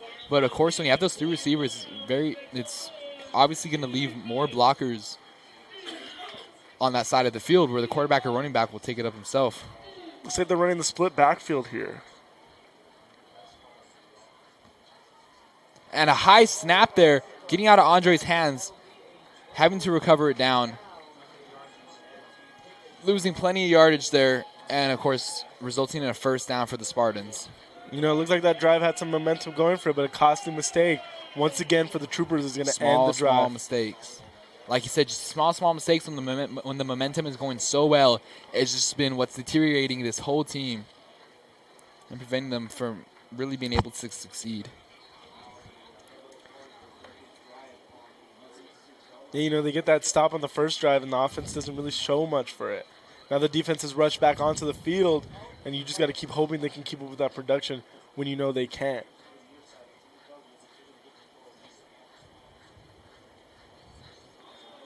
You can give it up to the running back, who's going to break free, has an open lane, and will be brought down around the 24-yard line. Obviously, we've seen this running back speed. He gets through the line of scrimmage. He gets through the offensive and defensive line, and then he's just free, and he's quick, and he's agile. But he luckily gets brought down there earlier than expected. Still resulting in a first down for him. Yeah, just an amazing shoelace tackle by that DB, and as you said, that running back truly does have that game-breaking speed, but also has a good mix of physicality, and they're able to shed off blocks.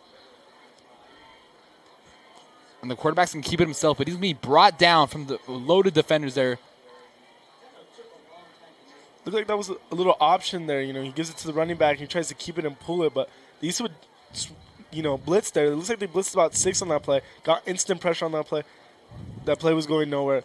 Loss of about 5. It's going to bring him about 2nd and 16. And it was Joaquin Tagle there on the sack for the Troopers, along with plenty of other Troopers being able to get in there and disrupt the quarterback. So 2nd and 16. You're going to get off to the running back who's going to be stuffed short. You know, that's what we've seen with the Troopers' 3-4 defense. They blitz a lot. You see those middle linebackers coming up a lot. You see Conrad, the outside linebacker, coming up a lot. Looks like they're blitzing 6 every play. And, you know, we've seen Pebble Hills take advantage of that earlier with that pass over the middle, but being a primarily run offense, the Trooper defense is able to swarm in there and stop that run. Well, obviously, it is coming with the risk, as you are going to leave that secondary more exposed, where they have been able to have those explosive plays all night if it isn't already came from the great run plays that they have from the quarterback and running back position. But we see the cornerback dropping deep there, who's going to let up a wide open man. And it's going to be number 8, Zarin Corrales for another Pebble Hills touchdown, leading the score 30-7 in the start of this third quarter. Excuse me, already more than half the quarter that has been played. Yeah, just like before, we see Eastwood leaving that middle of the field open, whether it be from miscommunication, the play call, or just a blown coverage on that play. But that middle of the field has been open all night. Obviously, of course, middle of the field where should be your safety shining. Just really unfortunate to see a play like that happen once again, which has seemed to be common the entire night. And a kick is going to be signaled no good. And the kick goes wide right on that, leaving the score at 7-30. Your Troopers down by 23. Now, Eli, on that last drive, we did see the defense make some plays, but unfortunately, once again, they give up that big play to end the drive. How do you think this defense can prevent that? Well, obviously, we know that they're trying out a new thing here with the 3-4 formation. And like you said, they continue to blitz, always trying to put on some pressure on that quarterback. But, of course, the quarterback is a lethal weapon himself, as he will either run it or throw it. But, of course, that's where your secondary and your linebackers and your corners are just going to have to play sharp. They're going to have to stick with their man. They're going to have to just trust in your defense. Obviously, you're going to have to let those receivers be guarded, maybe decide to double them every now and then. Yeah, and to piggyback on what you said there, we saw it last week. It seems like Eastwood preps for that run, and because they've been struggling with it. And we saw it last week against Franklin. We saw the quarterback throw maybe 5-10 passes, and every pass he completed was like a touchdown. Big gain, big gain. You know, it's like Eastwood forgets about the pass once they start tunneling the run, and it just leads to those big plays against them. Absolutely. I mean, one thing that I believe is that the secondary just they could be just so scared that a big run is going to break through that they decide to not go so deep with their receiver, which will lead up for more room for them to stop on a, like I said, very big run. They're going to boot it out. It'll be picked up by Jaden Deal. Jaden Deal's trying to follow his blockers out on the sideline. Being hit by his own man, it seems, being brought down at around the 25-yard line. Yeah, just not a lot there for him. You know, gets contained, and as the blockers are trying to come help him, they come and run into him, and not a lot there. You know, trying to dance around and make more. So the 1st and 10 here at the 26-yard line, where the Troopers are taking over. Already more than half this quarter gone. What has been very, very fast, including the entire game, which has just gone by so quick. It's like the Troopers not even able to catch their breath as they're already taking the field once again. And Andre going to give it there to his receiver. He's going to have a 1st down and more.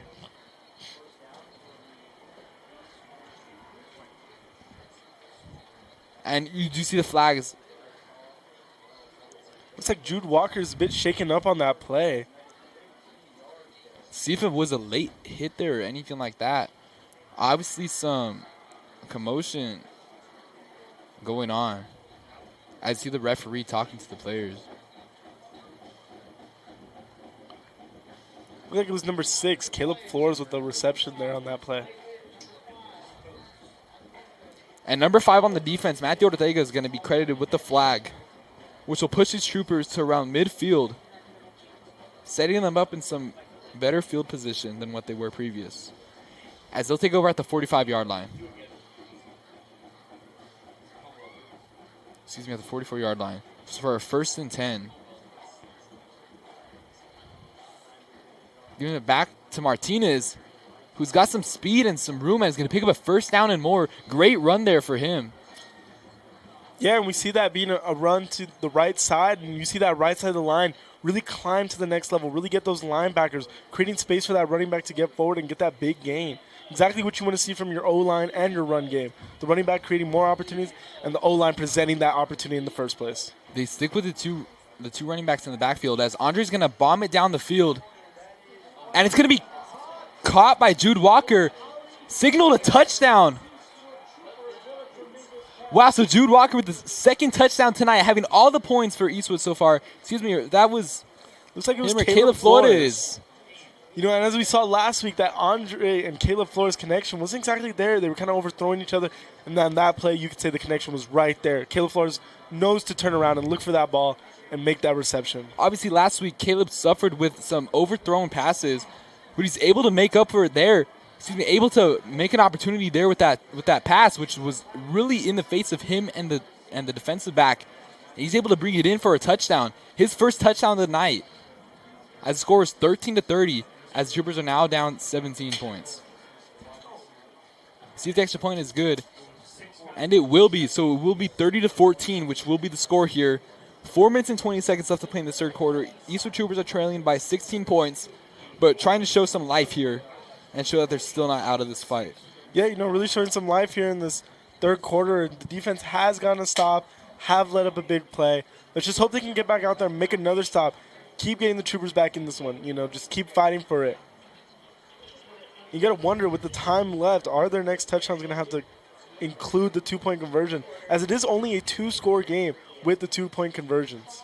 We'll see. Obviously, like you said, if they get 8 and then they get 8 once again, that will lead it to a tie game. But they're really going to have to count on their defense here to just come up with these stops and not let the Pebble Hills Spartans score any more, so that Eastwood still has a chance to stay in this game and tie it. But I believe next touchdown, you go for 1, play it safe, and really trust in your defense. Obviously, if they haven't stepped up, if they haven't stepped up yet, they're going to have to so far. As the clock just continuing to wind down, and the game will be ending sooner and sooner now with only like around 16 minutes left to play. Exactly. That's what the rushing attack has been doing to Eastwood all season, just bleeding clock for them, limiting opportunities, not giving them the exact time to get the time they need. And Pebble Hills returner breaking free, number 2, Sebastian Carvajal, breaking it down all the way, and it's just like he's just going to get a touchdown. But there is a flag on the play. Looks like they're going to bring it back. And you see Eastwood signaling that it's going to be back. 2 flags back there. What would have been Isaac Carvajal's, excuse me, yes. What would have been Sebastian Carvajal's 2nd touchdown of the night, looks like it's going to get ruled back. As we see what the referees are talking. You see the referees discussing this flag on the play. It looks like the head ref is about to come out and make the call. Let's see who it's on, and let's see if it's against Pebble Hills. If not, you know, this really is a soul-crushing hit to the Troopers. Obviously, we saw the Troopers do it to the Spartans in the 2nd quarter. And it is holding against the Spartans, keeping the Troopers' hopes alive. So 2 holding calls will be called against the Spartans. Like you said, keeping the Troopers' spirit alive, which are going to push them back deep into their own territory.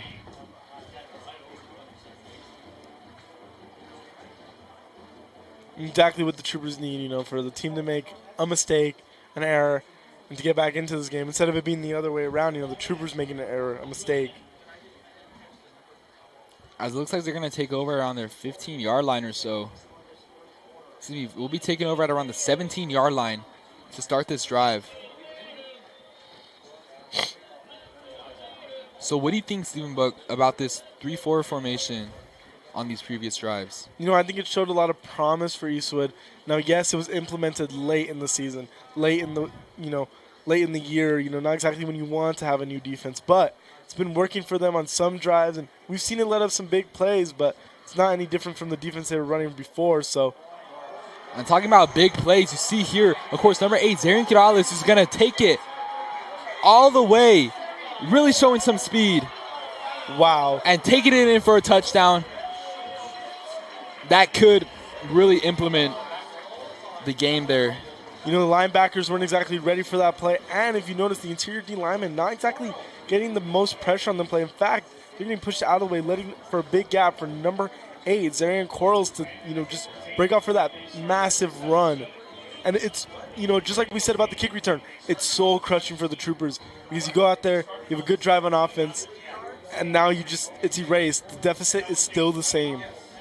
Obviously, you have all your momentum just going well. It looked like things were going back into your hands, but just really soul-crushing stuff there as it's going to continue to add on to this lead and not even being able to take off much time, too. It's just, like you said, just a big play, just one play that could really lower a team's confidence even more as Zarian Quirales is going to take it around 80 yards to the house. Not exactly, it's no ideal situation for that to happen. But, in these kinds of games, you just got to get your team back out there, see what they can do. As, this is high school football, so you never know what can happen. But not looking great for your Eastwood Troopers as another soul-crushing chunk play, just taking the life out of this team. Obviously, we see just these big plays just let up what seems to be multiple times a game. Just huge gains, leading to players having highlight reels against this team.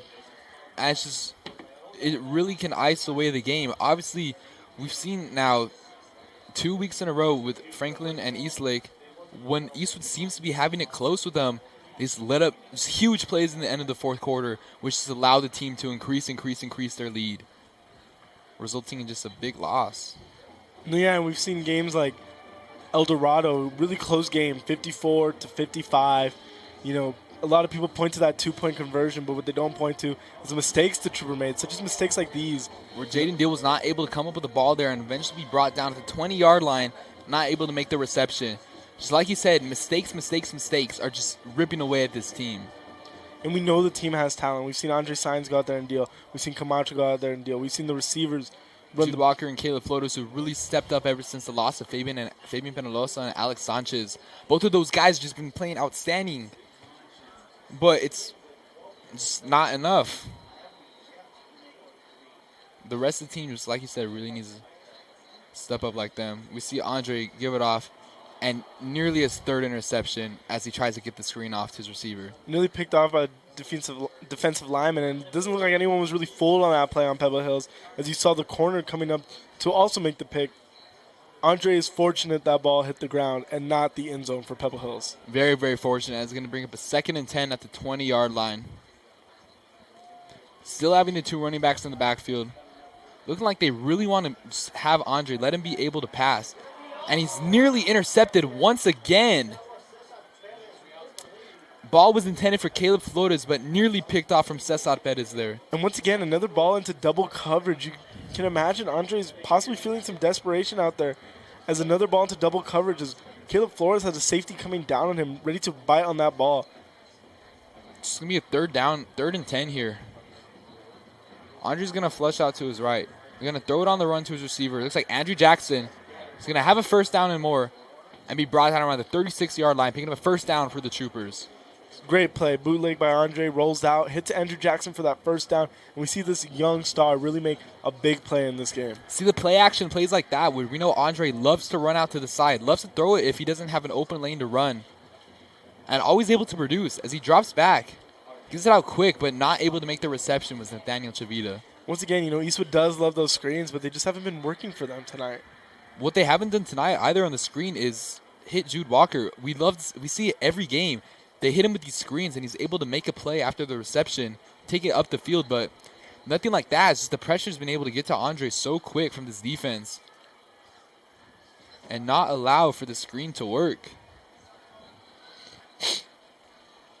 Yeah, it just looks like the timing's off on the screens between the O-line releasing and Andre getting ready to get rid of that ball, but he drops back. Gives it to his receiver, and it's going to be signaled. It's going to be signaled catch. Great catch by Drew Walker. An amazing job holding on to that football. That was no small hit from the DB. obviously we talk about the talent that that young man produces on every single week.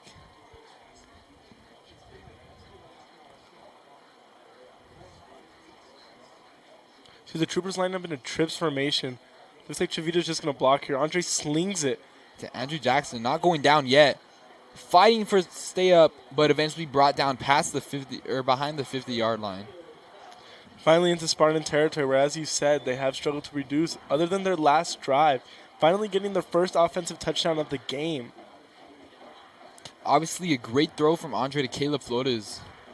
More stuff like that is going to have to show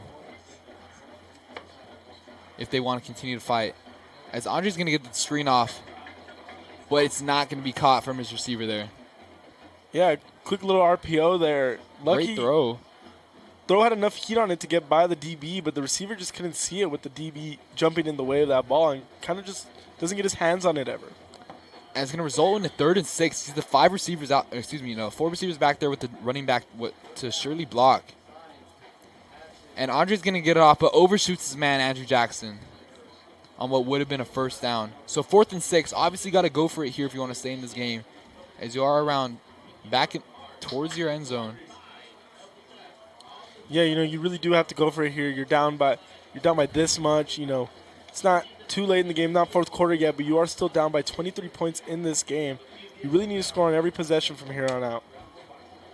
Absolutely so. And you're gonna have to score on both sides as they get the ball off to Jude Walker, and just gonna be brought down around the 39-yard line. Another great, late down completion by Andre. We saw it on the last drive on the 3rd down, and we see it on this drive on the 4th down. He's really not letting the late down pressure fold him in the second half. He's come out looking strong. Great plays like that where you just have Jude Walker open in the middle of the field. Not taking deep shots anymore all the time, which is seeming to work out so far as they hand it off to Chavita. Chavita's got an open lane. Can jump up but be brought down from the defender at around the 34-yard line. Yeah, about a 7-yard carry on that play, bringing up a 2nd and 3 for the Troopers. Finally getting good field position after a 1st down, ready to move those sticks. As we've seen earlier, 1st and 2nd down are almost like filler downs for them. They really wait till 3rd down to get going. We're looking at 3rd and 10s, 3rd and 8s all the time. Ball tipped, nearly grabbed. Just not able to make the reception. So we talk about the young guys on this team. And plays like that, we're just going to have to step up and make the reception at the varsity level if you want to be able to produce. Yeah, the ball was tipped, so just a tough play to make. And, we're just lucky that ball went incomplete and not into the defense's hand. Absolutely. That's a 3rd and 4 here. They hand it off to Chavita. Chavita goes outside, and it's going to be super short of a 1st down. Yeah, it looks like it's going to bring in a 4th and 1 here.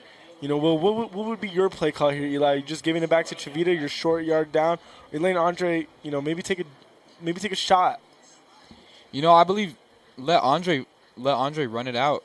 And it's going to be a high snap. Chavita's going to be able to recover it, but that is now back-to-back drives with a 4th down high snap, which is going to result in a turnover. Very, very unfortunate stuff for the Troopers. Once again, on what seems to be a good drive, they get it up to around the midfield. They get it past midfield into the Spartan territory, but just another high snap.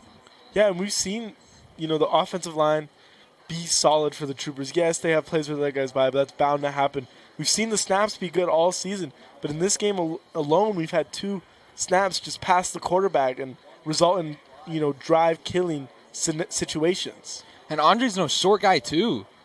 Andre's no short guy either. He's very much capable of making a high catch. Just stuff like that happening twice so far tonight is not good, as obviously we haven't seen something like that at all the entire season long. Looks like a Pebble Hills player is down on the field, unfortunately. But let's go back to that last drive. That last snap wasn't high, but it was kind of away from Andre, kind of targeting the outside of his left shoulder. We see Chavita try to make a play on it, and Chavita just couldn't, and the ball passes by both of them, resulting in the end of that drive. Just like we said earlier this year, it's the mistakes. The Troopers keep themselves in games, but they also take themselves out of it by making mistakes like that. We've seen turnover woes, interceptions, fumbles, and now we've seen snaps in this game and penalties, and also two more interceptions on this game. Absolutely. I mean, you have the 1 touchdown to 2 interceptions ratio. which just seemed to be common with the quarterbacks so far this game, or excuse me, this season. It's not really how you're going to want to play it out at all, especially when you're in when you have such challenging opponents the entire season long that they know you're going to be a tough challenge. I mean, obviously going back to last year, the Pebble Hills versus Eastwood game, which came down to the absolute wire in the fourth quarter, where Eastwood was able to come out with the win. We saw last year, too, against the likes of Franklin and other teams. You are known as a juggernaut in the city of El Paso. And teams do fear you. But just they're not used to these silly mistakes that you make, which just allows them to get a momentum and keep pushing forward to just add on to the lead and take advantage of you.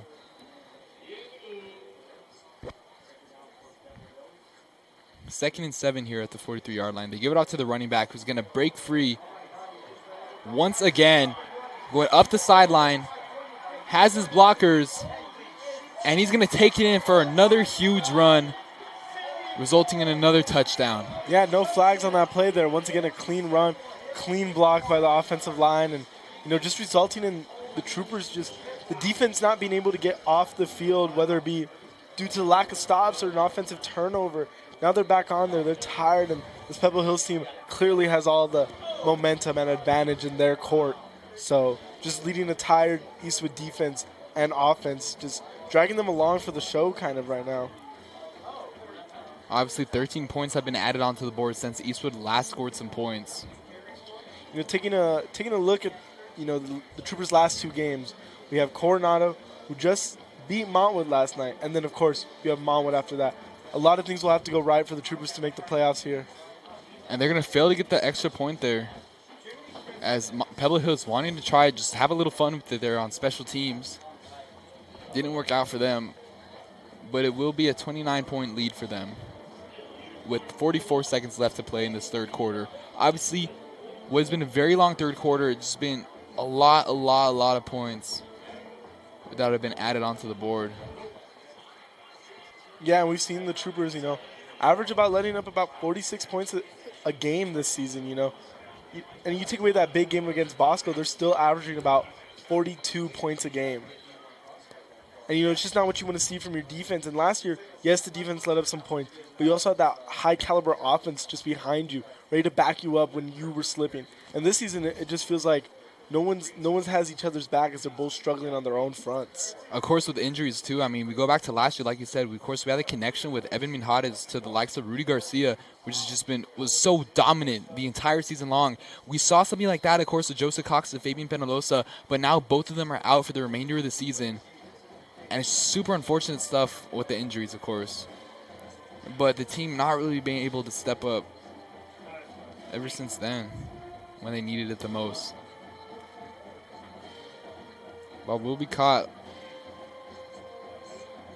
And the receiver will take it up to the 25-yard line where the Eastwood offense is going to come out. 38 seconds left in this third quarter.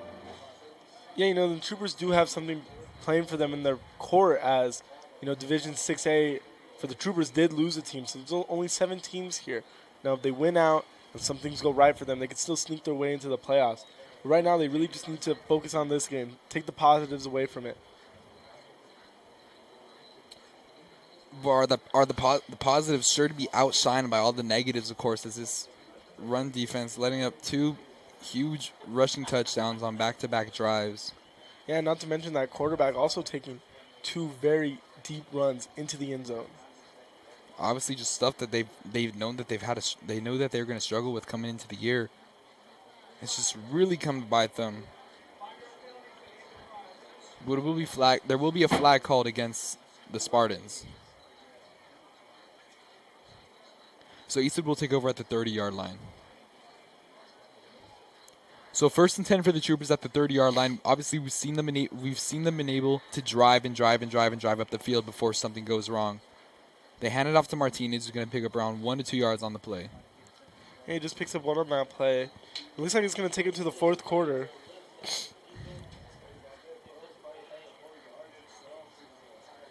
So 2nd and 9 for the 31 at the 31-yard line. 18 seconds left. See if they're going to get a playoff. They do get a playoff on what should be the last one before the fourth quarter and just slightly overshoots his man there. So now you got to run another play before the quarter ends, and before you know it, this drive might be over before the third quarter is even over. But let's hope they can convert here on 3rd and 9. 3rd and 9 with 10 seconds left to remain. The Troopers are still at their 31-yard line. Are they going to go for it on 4th down if they don't get it, with being backed up so far in their own end zone? At this point in the game, might as well. You're down big. Magic really does need to happen, but it does not matter. Deep completion. So it looks like the running back, is that going to be Jaden Martinez? Yes. We've seen him run routes like this before. And he's just really, his finesse, you just see him, his route running, his finesse, even while he's running the ball. And he gets open. He makes a big play for the Trooper, which is going to bring him close to the third quarter and bring him to the fourth quarter. Your main takeaways from this game, Eli? So obviously, my main takeaway has been this defense. Obviously, we knew that they were going to come into this game with the new formation, the 3-4 defense, which we were very excited about. However, letting up these huge run plays, obviously just what seems to be back-to-back weeks where these running backs for the opposing team are having stellar performances against this defense. And we really thought that they were going to be able to prevent that here tonight. Well, obviously not playing out, but there have been some key takeaways, some positive takeaways from this defense. Obviously, we've seen how much they like to blitz. Of course, with the 3-4 formation, has worked out many times tonight, but it's just been outshined by the flaws. But going to this offense, obviously we saw Jaden Martinez with that deep post route coming towards the sideline. He's able to make the reception, and just plays like that, we know Jaden Martinez is able to pick up plenty of yardage on his feet, but he can be really credited at the receiver position. And we'll see how they're going to do that at the start of this fourth quarter. As first play, Andre's going to keep it himself for the first time tonight and be pushed out of bounds around the 29-yard line, picking up 5 to 6 there on the play. Obviously, Andre, he's able to run. He's fast. He's super tall. He's had these moments where he's able to run for what could be a first down or more. And I think just plays like that, just really finding your area, finding your holes that you're able to get first downs and yardage.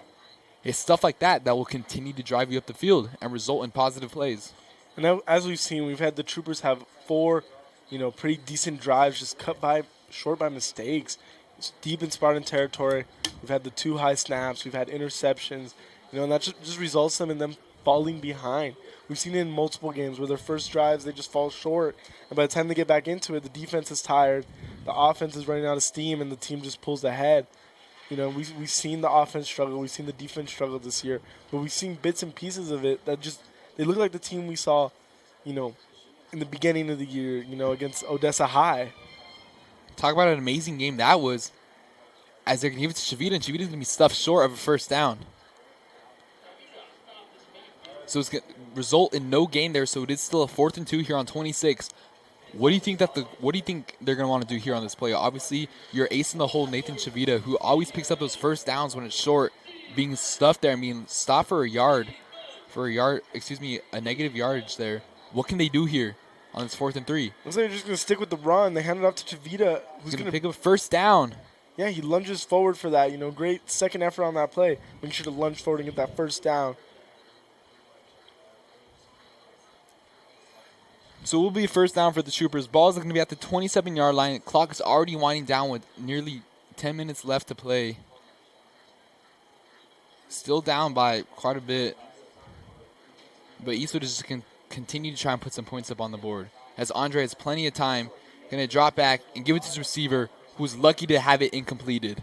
There were 3 defenders there on the play. Just another desperation throw. We've seen it before. We saw it against Eastlake. Andre, comes in late in the game. Eastwood's down by about 20, and he's just heaving it, seeing what he could do here. And, that was okay in that game when the guy coming off the bench just trying to see what you can show. But in this game, you are the starting quarterback.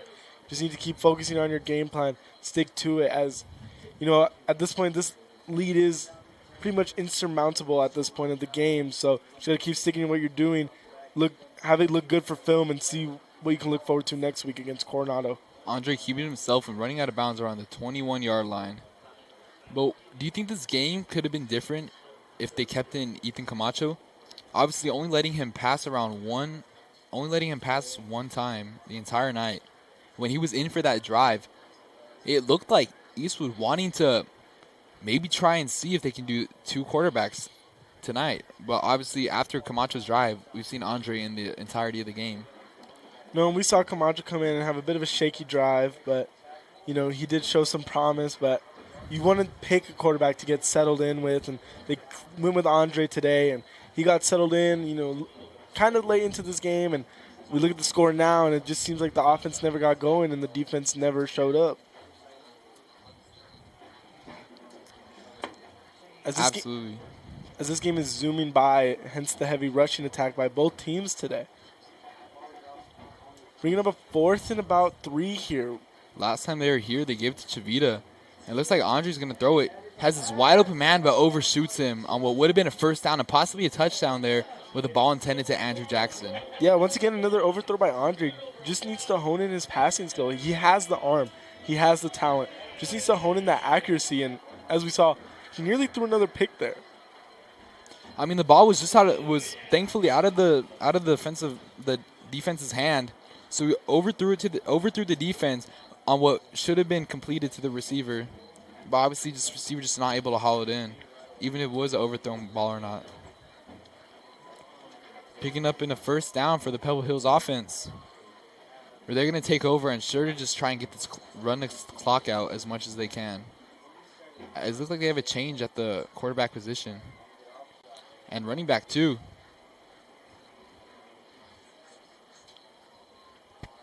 Looking like quarterback number 13, Elijah Pena, as a junior coming into the game. Just letting your juniors get some reps and try to learn that offense. And running back number 22, Julius Castro, who's also a junior, also trying to get those reps. It's going to be number 27 actually there. Running back Abraham Ariano coming in for his first time tonight. They're going to give it back up to him. And he's going to get through the secondary already, fighting to go down, but being eventually brought down by number 7, Miguel Solis.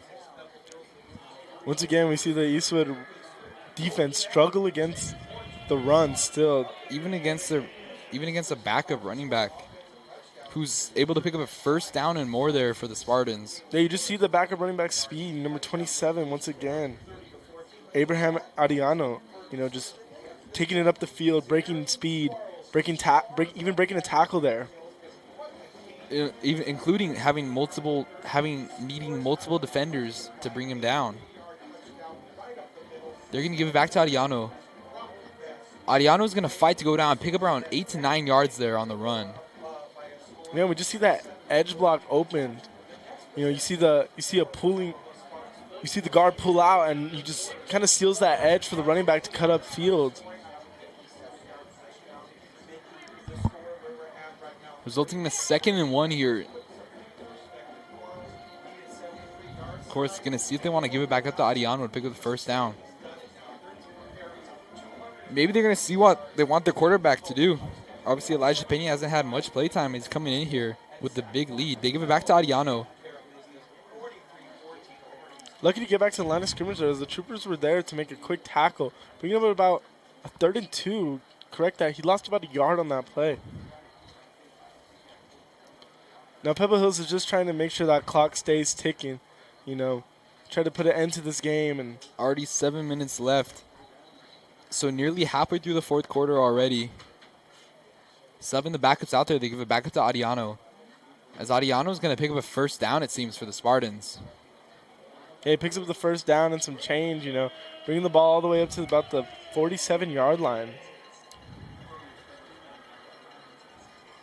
That clock's just going to keep ticking, and as both teams probably want this game to end for different reasons. Absolutely. Really got to see how you're going to want to get through and plan out for next week against Coronado, where you're going to absolutely have to win, especially as it being your senior night at Eastwood High School.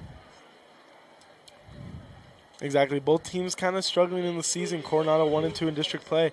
Eastwood's going to be 1-3 in district play after this game. They hand off the ball up the middle. Maybe gets back to the line of scrimmage. Going to bring up about a 2nd and 10. And as I was saying earlier, Eastwood's about 1-3 in district play. Struggling to stay afloat there. Montwood does happen to be 0-3, so Eastwood will probably stay above them in that rankings. But it's really going to show who the best team is, who the better team is in this district when they play them. When they play them in 2 weeks.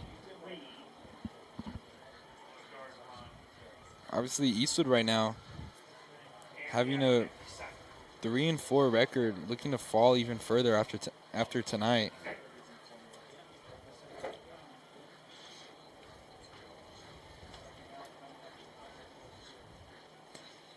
As Pebble Hills sure to advance to 4-3 here, but the defense being able to get in there and stop the running back. Yeah, you know. Call it Zachary Adams there with the tackle.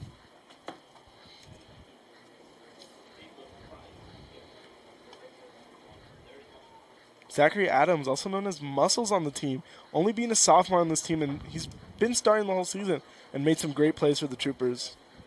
Obviously, he's been a key player in containing this run. As we go back to El Dorado, the matchup with El Dorado, as he was really able to stop Ryan Estrada, as I remember calling his name practically the entire night. Zachary Adams, who's sure to be a star, as he's, like you said, a sophomore, starting here the entire season on varsity. Very strong guy. As he goes up to Adiano, he's going to be brought down around the 49-yard line. We're going to be a fourth down for Pebble Hills, and it looks like they're going to keep the offense out there. Just try to see what maybe that quarterback can do. Number 13, Elijah Pena, a junior. See how he looks in this offense. Obviously, he's a junior behind a starting sophomore quarterback, so it would be nice to let him get some passes out here. Both quarterbacks, of course, being very young as a sophomore and a junior. You know, that's what both these programs have going for them. Lots of young talent. On Eastwood, you have both quarterbacks being juniors. You have sophomore Andrew Jackson, sophomore Zachary Adams on that team making plays. Junior Jude Walker on that play making plays. Obviously, you have two sophomore wide receivers, like I said, Andrew Jackson, and of course, Liam Arajo, who's out here a few plays. Hasn't gotten any receptions still, but a constant star being moved up from JV multiple weeks. As Pebble is going to take a time, or it looks like it's going to be timeout called. 4 minutes and 1 second left to play in this fourth quarter. Score is still 43-14.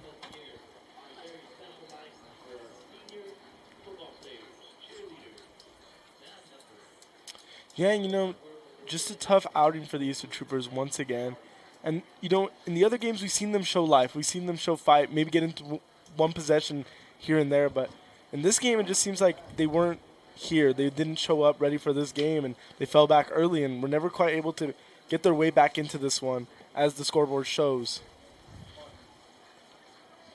It's like they're going to go out to punt to Jude Walker. Last time it was in his hands. Took it up, or excuse me, a few plays ago, or a few drives ago. He took it up in his hands. It's like the kicker fumbles the snap. Kicker tries to get it, gets it off still.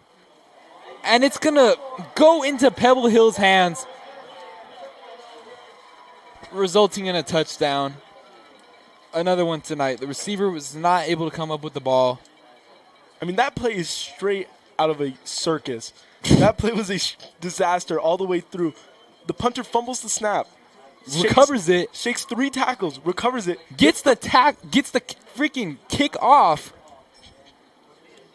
And receiver not able to come up with the reception. Results in, of course, touching the ball.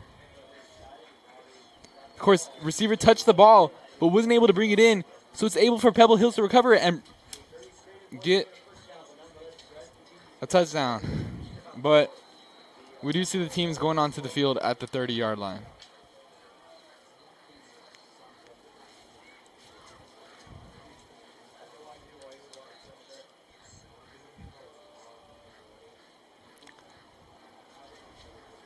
So first and 10 at the 30-yard line, 2:52 to play, where Pebble Hills is going to take over once again. Pebble Hills offense back out there, you know. Just an unfortunate play, that last play. Absolutely silly. Multiple unfortunate plays have been happening and really been kicking this team out. It's the stuff like this happening all the time. Yeah, you know, just kind of a microcosm for the season of Eastwood there. You know, just mistakes, giving the ball back to the Pebble Hill Spartans. And as we take a look at the games ahead, we've already discussed how they're going to play Coronado next week, who has also fallen in district play, but got their first win against Monwood yesterday. going to 1-2 in district play. And the Troopers are going to fall to 1-3 in district play here, hoping to get a win against Coronado. Should be a good game with playoff implementations on the line, of course, for both teams if it isn't already out the picture for them. And then the following week after that, Eastwood has Montwood, who's also been struggling in district play, falling to an 0-3 in district play. And the Troopers will be hoping to pick up a win against them too. If the Troopers want to make playoffs, they really are going to have to win the next 2 games. They're going to have a lot of things play out in their favor, however. Yeah, with the Troopers falling to 3-5 this year, the best record they can hope for is 500 as 5-5. Try to just keep it even. Of course, 5-5, like you said, they definitely can win the 2 next games against Coronado and Montwood. Obviously, those are 2 best shots, and the 2 only shots left are remaining alive. They bring the blitz and get it down, get the running back down to the 25-yard line. That's going to drain the clock to about 20-25 seconds left in this game. And if you're Pebble Hills, I think you just take the chance, run up the middle. If you get the first down, get to just head home. If not, Eastwood gets the ball back with 20 seconds. Looks like they're looking for a play call here, trying to get the final play of the night. So they're just going to wait for the clock to run out, and then they're going to call the timeout, just allowing to milk off as much clock as they can to avoid that delay game. Ooh, never mind. Looks like they're going to snap formation. Maybe try to get a hard count on the Eastwood Troopers here. 10 seconds is the play clock. See, they won't let their quarterback get a throw in, and the defense is going to be able to get in there and disrupt the play. It's just a great play. Once again, Zachary Adams just getting in there and making a play. That's going to leave about 20 seconds left on the clock. The Troopers maybe just Hail Mary shot or something like that. Maybe take a few shots down the field. Have some fun with this, last 20 seconds you have. Say they're going to put Andre back out there. Play for fun here with these last 20 seconds. Of course, the game is already gone, but when having to play this game, which is just not gone in your favor at all, maybe see what it's like to have just whatever. Looks like they're just going to run out the clock here, handing it off to Jaden Martinez. And that should spell the end of the game. Oh, as tensions are brewing on the field. Obviously some frustration knowing that the teams have a lot of tension between them as obviously being big district rivals. That'll be the game, of course, ladies and gentlemen. So 43-14 was your final score. The Pebble Hills Spartans beat the Eastwood Troopers here at the Socorro ISD Activity Center. They will improve to 4-3. The Troopers will fall to 3-5. Yes. Pebble Hills would go to 4-3. Troopers fall to 3-5. Obviously, we haven't seen Eastwood be down like this in quite a long time. But next week, of course, they should play out very hungry. They should be playing aggressive, and we are sure to see a good game next week against Coronado at home for your senior night. Thank you so much for tuning in, ladies and gentlemen. I was of course Elijah Joseph, joined with Stephen Buck. Join us next week at Eastwood High School. Like we said, Eastwood will be face off against Coronado on senior night. Not going to want to miss that, of course. It's going to be our final home game of the season. This has been KEHS and EPAN for Eastwood High School. Thank you so much and have a good night. Good night.